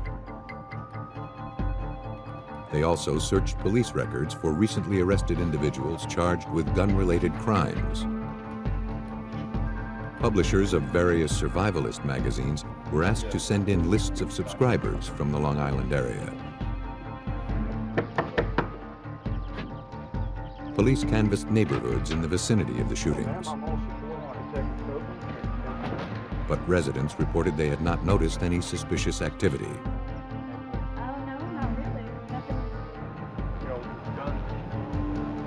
Patrol officers set up roadblocks and conducted interviews with thousands of motorists.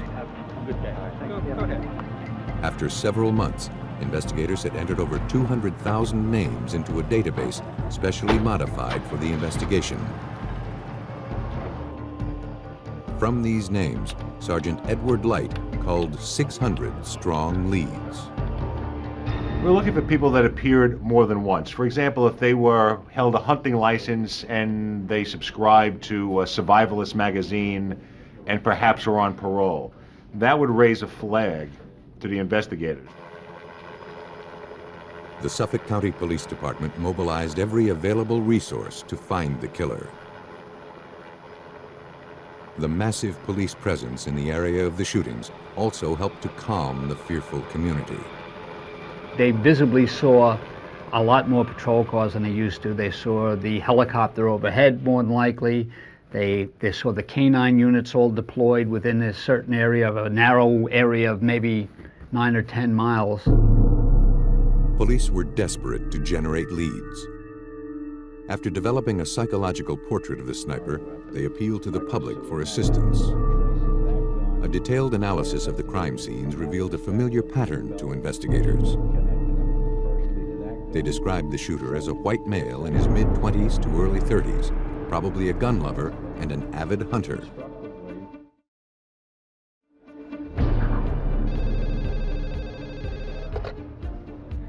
The tactic soon paid off.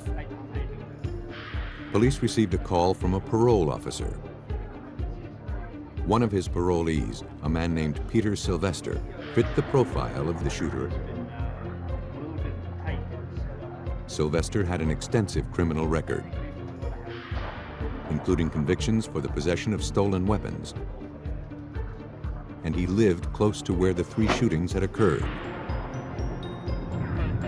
Investigators decided to put him under surveillance. We had come to know that he was on parole, and with his parole were certain conditions that he had to meet. Our surveillance was telling us that he was violating those conditions. Within a matter of days, Sylvester was observed violating the curfew mandated in his parole. He was arrested and brought in for questioning. At the time of his arrest, Sylvester was in possession of a 9mm handgun. When asked about the sniper incidents, he denied any involvement. Police ran the serial number of the 9mm. They learned the weapon had been reported stolen from a local sports shop. Sylvester was booked for multiple parole violations, including possession of a stolen weapon.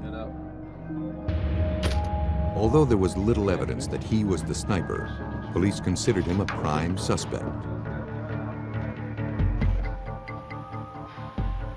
How you doing? To learn more, investigators tracked down Sylvester's former employer.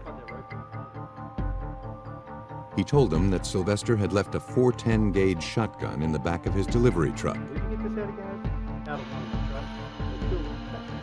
Police collected the shotgun as evidence.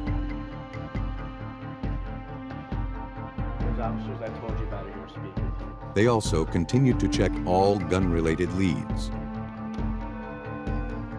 One such lead led detectives to a mental hospital. There, they spoke to a man who had threatened to commit suicide with a high-powered rifle.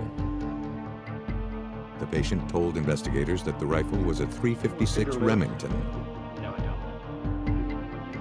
Although it was not the type of rifle used in the shootings, the patient offered investigators one intriguing piece of information.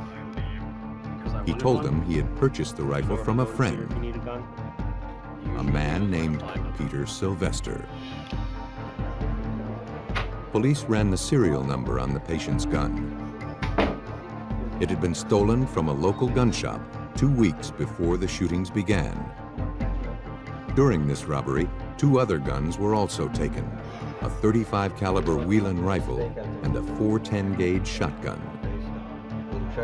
The serial number of the stolen shotgun was compared to the one recovered from Sylvester's employer. They matched. The third stolen weapon, the .35 caliber rifle, was consistent with the rifle used to kill Stephen Chaffetz.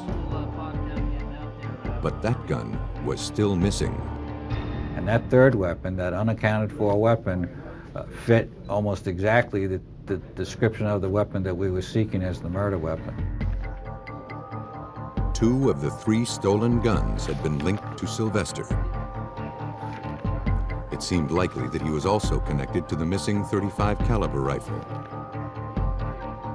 Now, investigators needed to prove that the missing rifle was the murder weapon. They visited the manager of the gun shop where the robbery occurred. Sales records indicated the .35 caliber rifle in question had been sold to the shop by a previous owner. Police asked for the address. At this point, investigators had but one hope, that the prior owner still had spent bullets from the rifle in his possession. Would that be the last one? If so, those bullets could be compared to the ones recovered from the crime scenes. Please go ahead and give us a call. The former owner told investigators that he remembered firing practice shots into a tree during hunting season. But that was a year ago. If he could find that tree, investigators might have the evidence they needed. Suffolk County homicide detective Kevin Cronin was optimistic. He said he had hunted that mountain for about 20 years. He felt very confident that he could find the tree. His confidence rubbed off on us, and we went up there, myself and our investigative team. Officers followed the man into the woods. He led them straight to the tree he had once used for target practice. Noting several bullet holes, officers cut the tree down.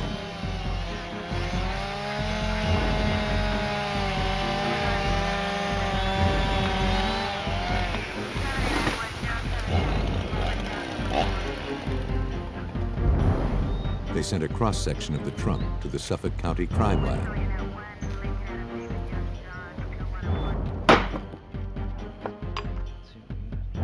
In the lab, the sections were cut open.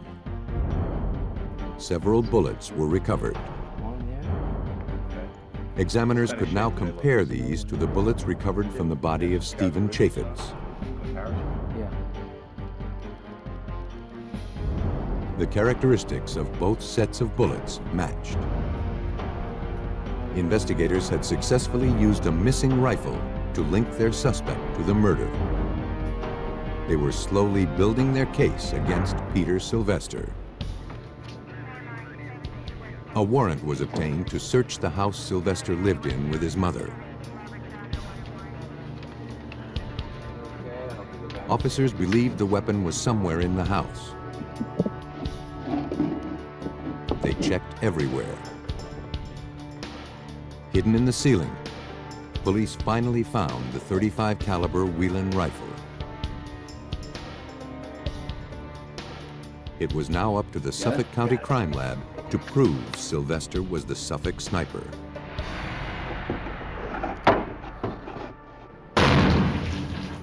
In the lab, the rifle was fired into a water tank. The bullet was then recovered for comparison with bullets fired by the Suffolk sniper.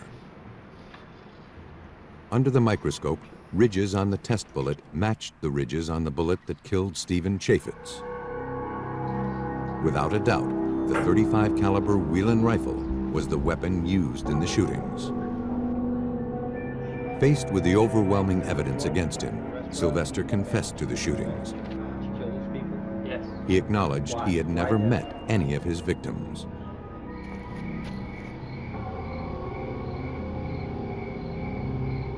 From a secluded position, he waited for an easy target. He lined them up in his sights and fired. Peter Sylvester was found guilty of murder and received a sentence of 35 years to life. No motive was ever established. If we weren't able to solve this case for an indefinite period of time, the residents would have to go about with a bunker mentality. They'd have to pull down their shades at night. They'd have to look over their shoulders as they went about their daily routine. We were able to eliminate that circumstance, and Suffolk County, as it was before this incident, remains an extremely safe place to live. Peter Sylvester did not know his victims. But in Kentucky, murder became a more personal matter. The serene landscape of Dry Ridge, Kentucky, hardly seems the place for a terrible crime. Then again, maybe it's the perfect place. On September 16, 1988, the parents of 28-year-old Paula Doherty reported her missing to the state police. In this rural area, the state police handle most investigations. Paula's parents hadn't heard from her for 2 days. It wasn't like her not to contact them or her children. Paula Doherty, a divorced mother of 2, lived at her parents' house. She had been dating a man named Nathan Marksberry for 6 months and had been spending a lot of time with him. When Nathan heard that Paula was missing, he called the state police to offer his help, though he said he didn't know where she might be. Still, police wanted to meet with him for an interview. They drove to his trailer, located on his parents' farm. He told them that the last time he'd seen her was in the early hours of September 15th, 3 days earlier. They were at a club with some friends. It was closing time, and their friends had left. Marksberry told police that Paula had called someone to come pick her up. He didn't know why, and she wouldn't say. They waited outside. How you doing? Eventually, a woman in a yellow or tan car pulled You up. can take care of her, right? Paula introduced her as Shelley or Sheila. He'd never seen her before. Then they drove off, and Nathan went home by himself. Marksberry said the woman was either a cousin or a friend from Cincinnati. Paula didn't seem upset. It was all very mysterious. Investigators thought so too. Sergeant Ron Harrison learned that it was out of character for Paula to simply up and leave without telling anyone. Prior to her disappearance, the last family member that she talked to was her mother, who she called from the bar. At her about 10 or 10:30 that night, and didn't indicate to her mother at that time that she was getting ready to call anybody to come and get her. She didn't indicate that she wanted her mother to try to make arrangements to have somebody come and get her or anything of that nature. Investigators spoke to the other friends who were with Paula that night. Sergeant Harrison? Yes. Each admitted leaving before Paula and Nathan did. Sheila Quinn. And all of them said the evening didn't end on a pleasant note. When they left the bar at closing time, everything was fine. But then in the parking lot, Marksberry grew upset over losing his keys. One of the friends tried to calm him down, and Marksberry hit him.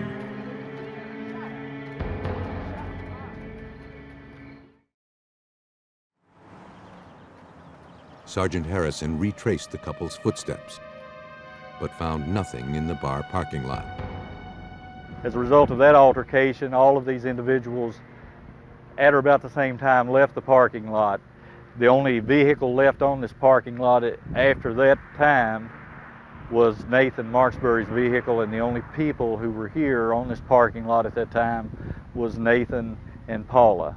And this is the last time that we've been able to establish anyone seen Paula.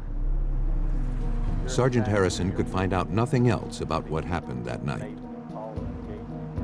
But witnesses claimed that in the past, they had observed Marksberry being physically abusive with girlfriends.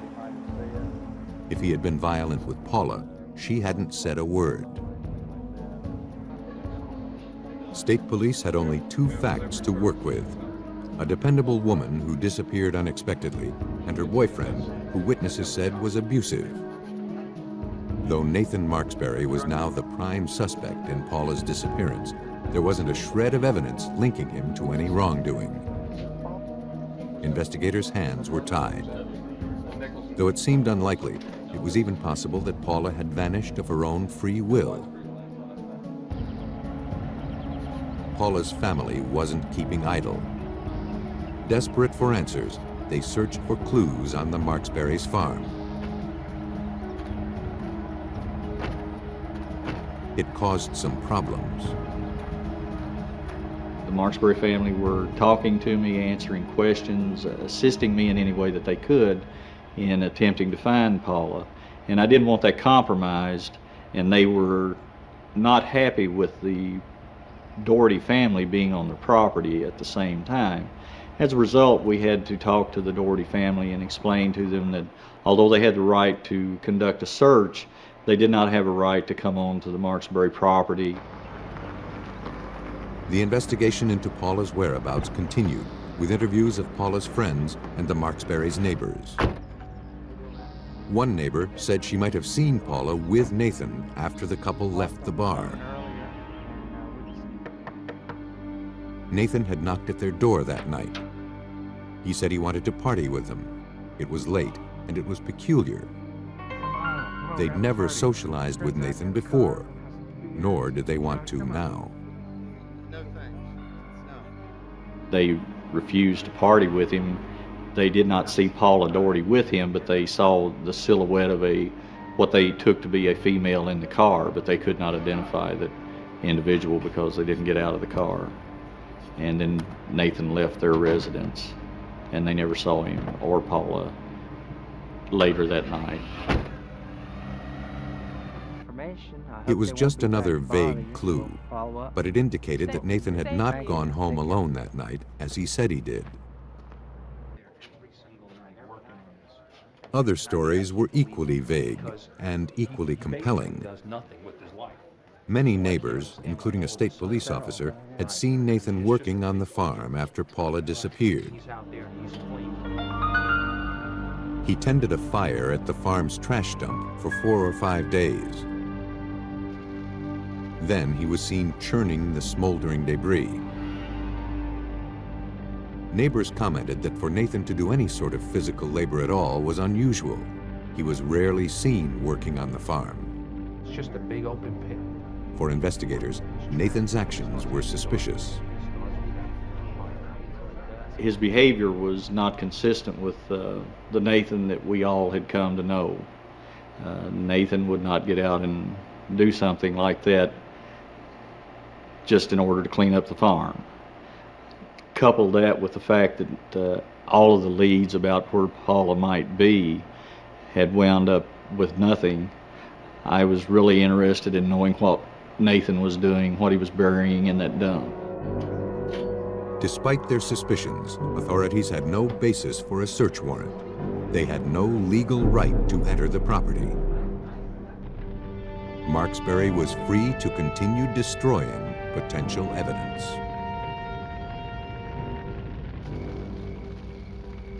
"28-year-old Paula Doherty was missing, presumed dead.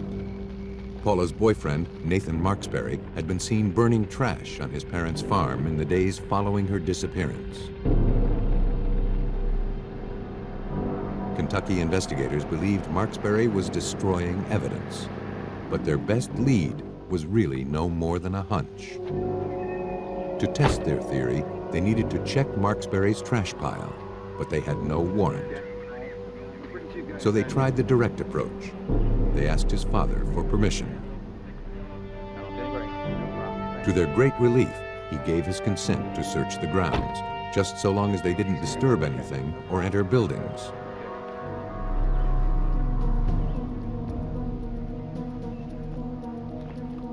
Anticipating what they might find, the state police brought with them a forensic anthropologist trained to recognize human remains, even when they're tiny shards. At the dump site, that's just what he found: fragments of human bones. At that time, I stopped the search, secured the dump site, and obtained a search warrant. The warrant allowed the state police forensics team just a few days to search the dump site. Because of the size of the site and the burnt and broken condition of the remains, they needed every minute. Parts were sifted and sorted. Some were large and easy to spot. Others were barely recognizable. Once police had gathered as much as they could find, the remains were sent to the central facility of the Kentucky State Forensics Lab. The lab has the capacity to flesh out a case based on the smallest of clues. It's here that an apparently insignificant fragment can become a crucial piece of evidence. Crimes happen elsewhere, but they're often solved here. The forensic anthropologist must literally put the pieces back together to try to get a picture of the victim's identity and to determine what happened.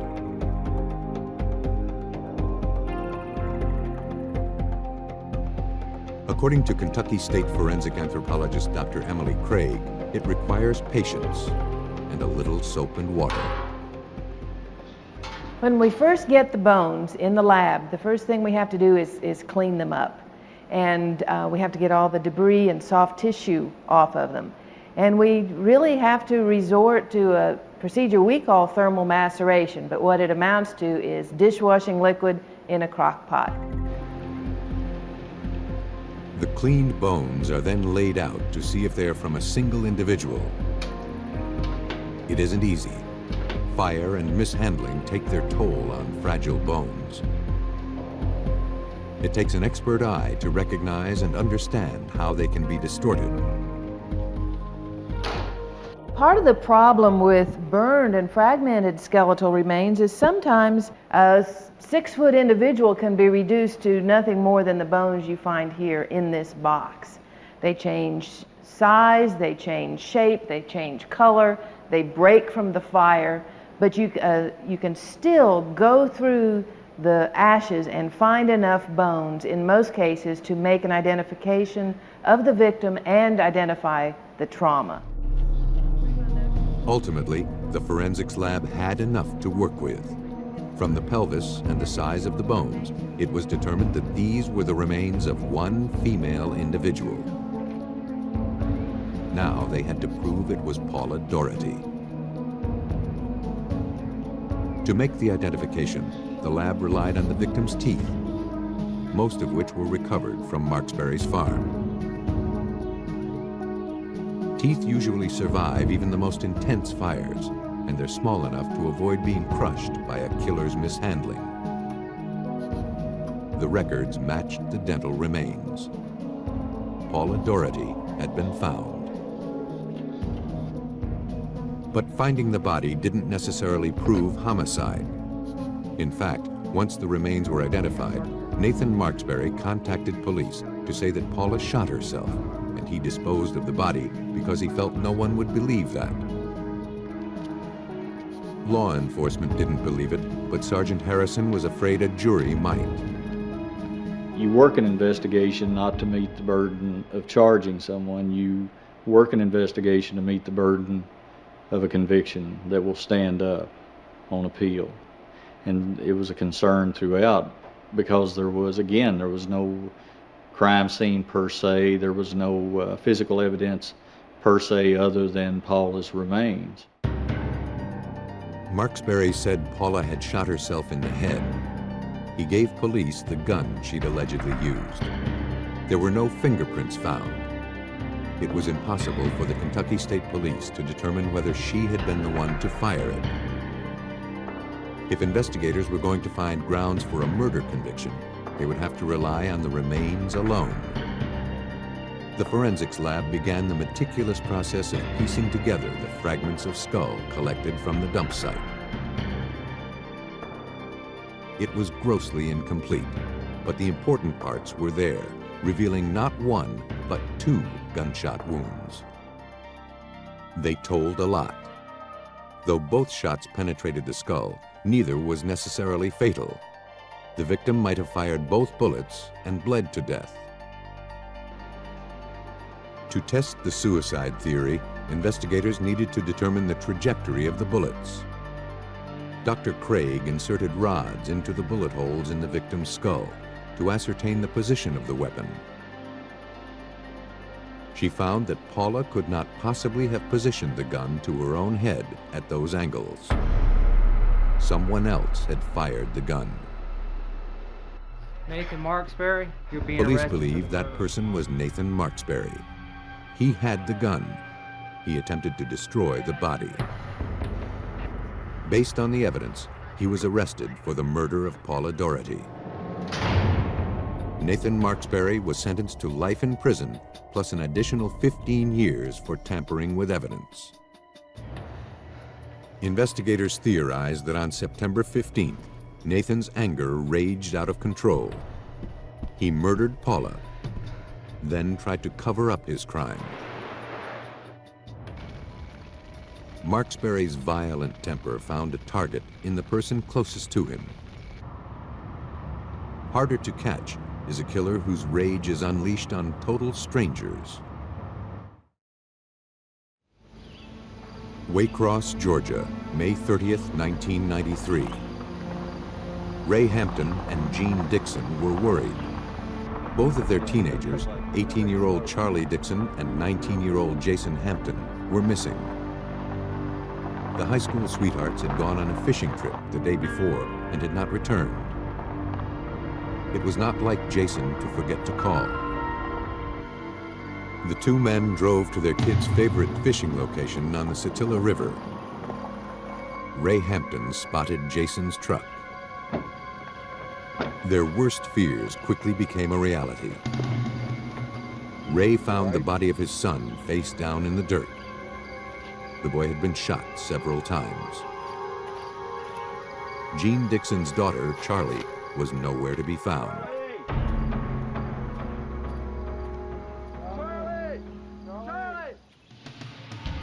After finding his son murdered on the bank of a Georgia river, Ray Hampton radioed the Ware County Sheriff's Department. His son's young fiancée was still missing. Police cordoned off the entire area and carefully processed the crime scene. They searched for anything that might point to the killer. Jason Hampton had been shot in the back. Several .22 caliber bullet casings were recovered from the ground near his body. Jason's truck was thoroughly dusted for prints, but none were found. His fishing poles were missing.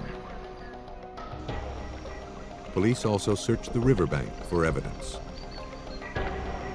Still, there was no sign of Charlie Dixon. Local police called the Georgia Bureau of Investigation for assistance. Special Agent Bill Butler took the call. We knew at that time that we had a major case on our hands. We had a young man who had been brutally murdered, and we had another teenage girl who was missing. Certainly there was a great deal of concern on all of our parts to find her and to find the perpetrator.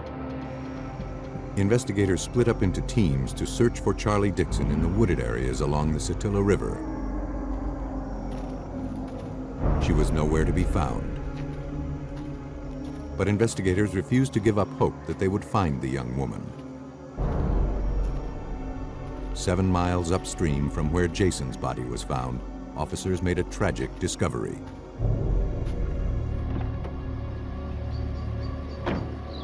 They found the nude body of Charlie Dixon. Like her boyfriend, she had been shot several times. It appears to us in the investigation that the sequence of events that occurred was that after Jason was shot and killed at the scene, that Charlie Dixon was also shot, and she was taken from the scene and was taken to the wooded area in the north part of the county near the Pebble Hill community. In less than 2 hours, police were processing their second murder scene. The killer had left behind few clues. No shoe prints or tire tracks were found. Looking for valuable evidence, police collected everything they could find at the scene. Charlie Dixon's body was taken to the coroner for further examination. The coroner determined that Charlie Dixon had been sexually assaulted. Investigators hoped they would be able to extract and identify the killer's DNA from the biological evidence collected. The swabs were sent to the Georgia State Crime Lab for analysis. Forensic biologist John Wagle examined the evidence. When you run the DNA test on the swabs, the first thing you determine is there enough material DNA present to continue with the test? And yes, there was. The DNA was viable,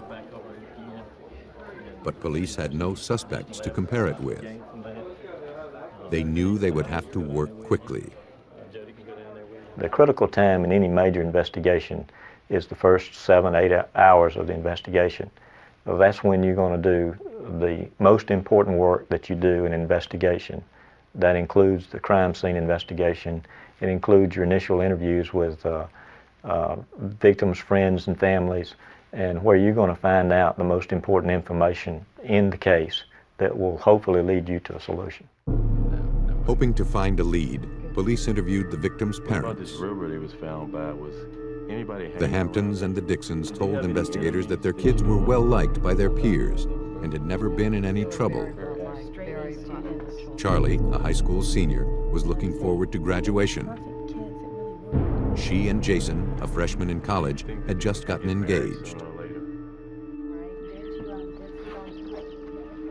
The parents told investigators that on the morning of May 30th, Jason picked up Charlie to go fishing.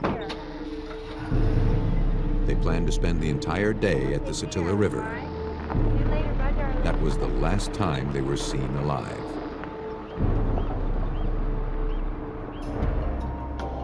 The bullets from the double homicide were sent to the GBI ballistics lab for analysis.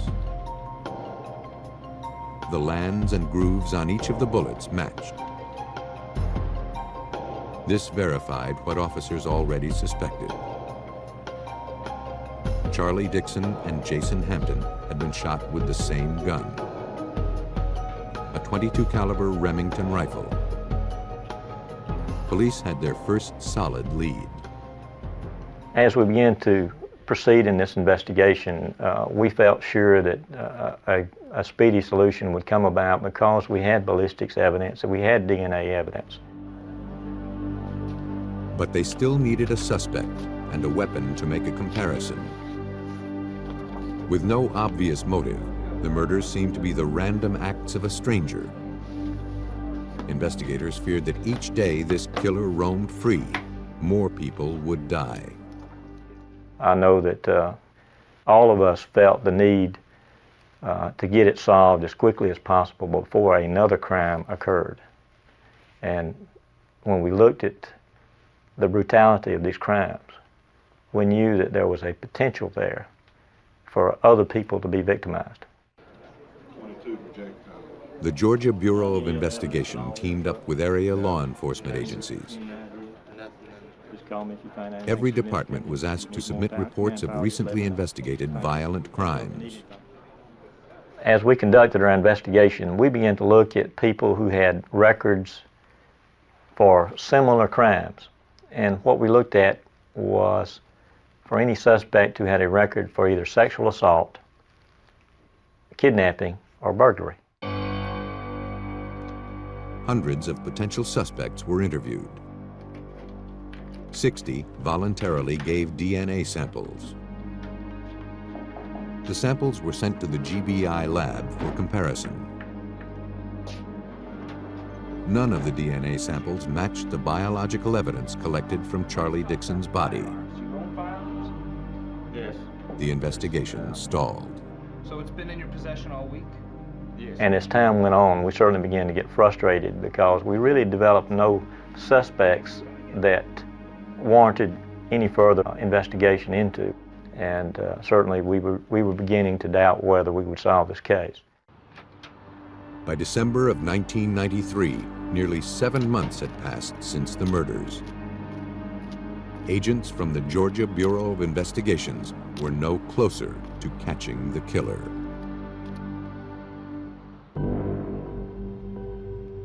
Investigators in Waycross, Georgia struggled to solve the brutal double murder of 2 high school sweethearts.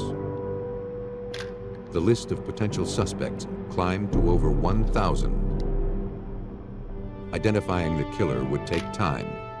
And patience was the name of the game. And we preached it every day in our task force meetings, to be patient, to keep proceeding, to follow every lead, to document everything, and to keep going ahead until we found the perpetrator of these brutal murders. Their patience paid off. Investigators finally got a break. It came from a local jail. Authorities told agents about a prisoner who was recently placed in custody for violating his parole. The man had threatened to kill his mother and brother with a rifle.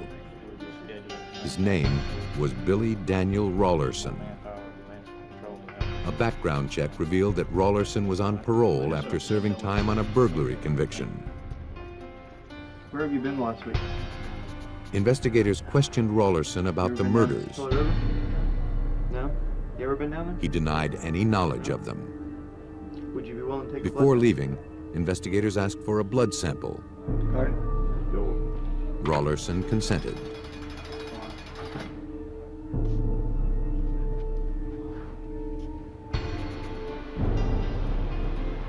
At the GBI crime lab, scientists extracted DNA from Rollerson's blood sample.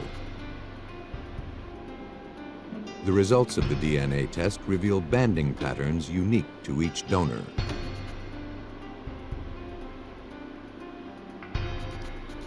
The banding patterns from Rollerson's DNA were then compared to those taken from Charlie Dixon's body. Computer analysis statistically confirmed they matched. No more than 1 in 10 billion individuals could have that pattern, and that with a reasonable scientific certainty, the DNA from the biological material on the swab originated from Mr. Rollerson. All right, let's search this place. Police obtained a search warrant for Rollerson's home. There, they found 2 fishing poles. One was identified as belonging to Jason Hampton. They also found a dismantled rifle, a .22 caliber Remington Model 66. Police hoped it was consistent with the weapon used in the murders. The confiscated rifle was reassembled and sent to the ballistics lab for testing.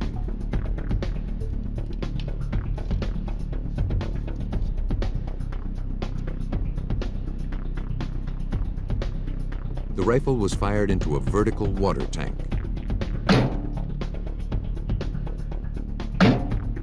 The water stops the velocity of the bullet without damaging the projectile, leaving the lands and grooves intact for comparison. Examination confirmed without a doubt that the bullets that killed each of the victims had been fired with this rifle. Faced with this evidence, Rollerson confessed. Conclusive proof that you raped and murdered Charlie Dixon.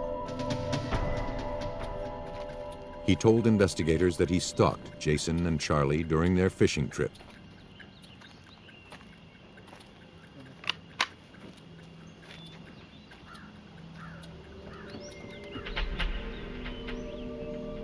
When the couple got into the truck, he shot Jason Hampton. He later raped and murdered Charlie Dixon. On March 5, 1994, Billy Daniel Rollerson was sentenced to die in Georgia's electric chair. When a gun is used to commit murder, bullets can provide the strongest evidence of a killer's guilt. Using advances in forensic science, investigators can read clues etched in lead to find justice for innocent victims who have fallen in the line of fire.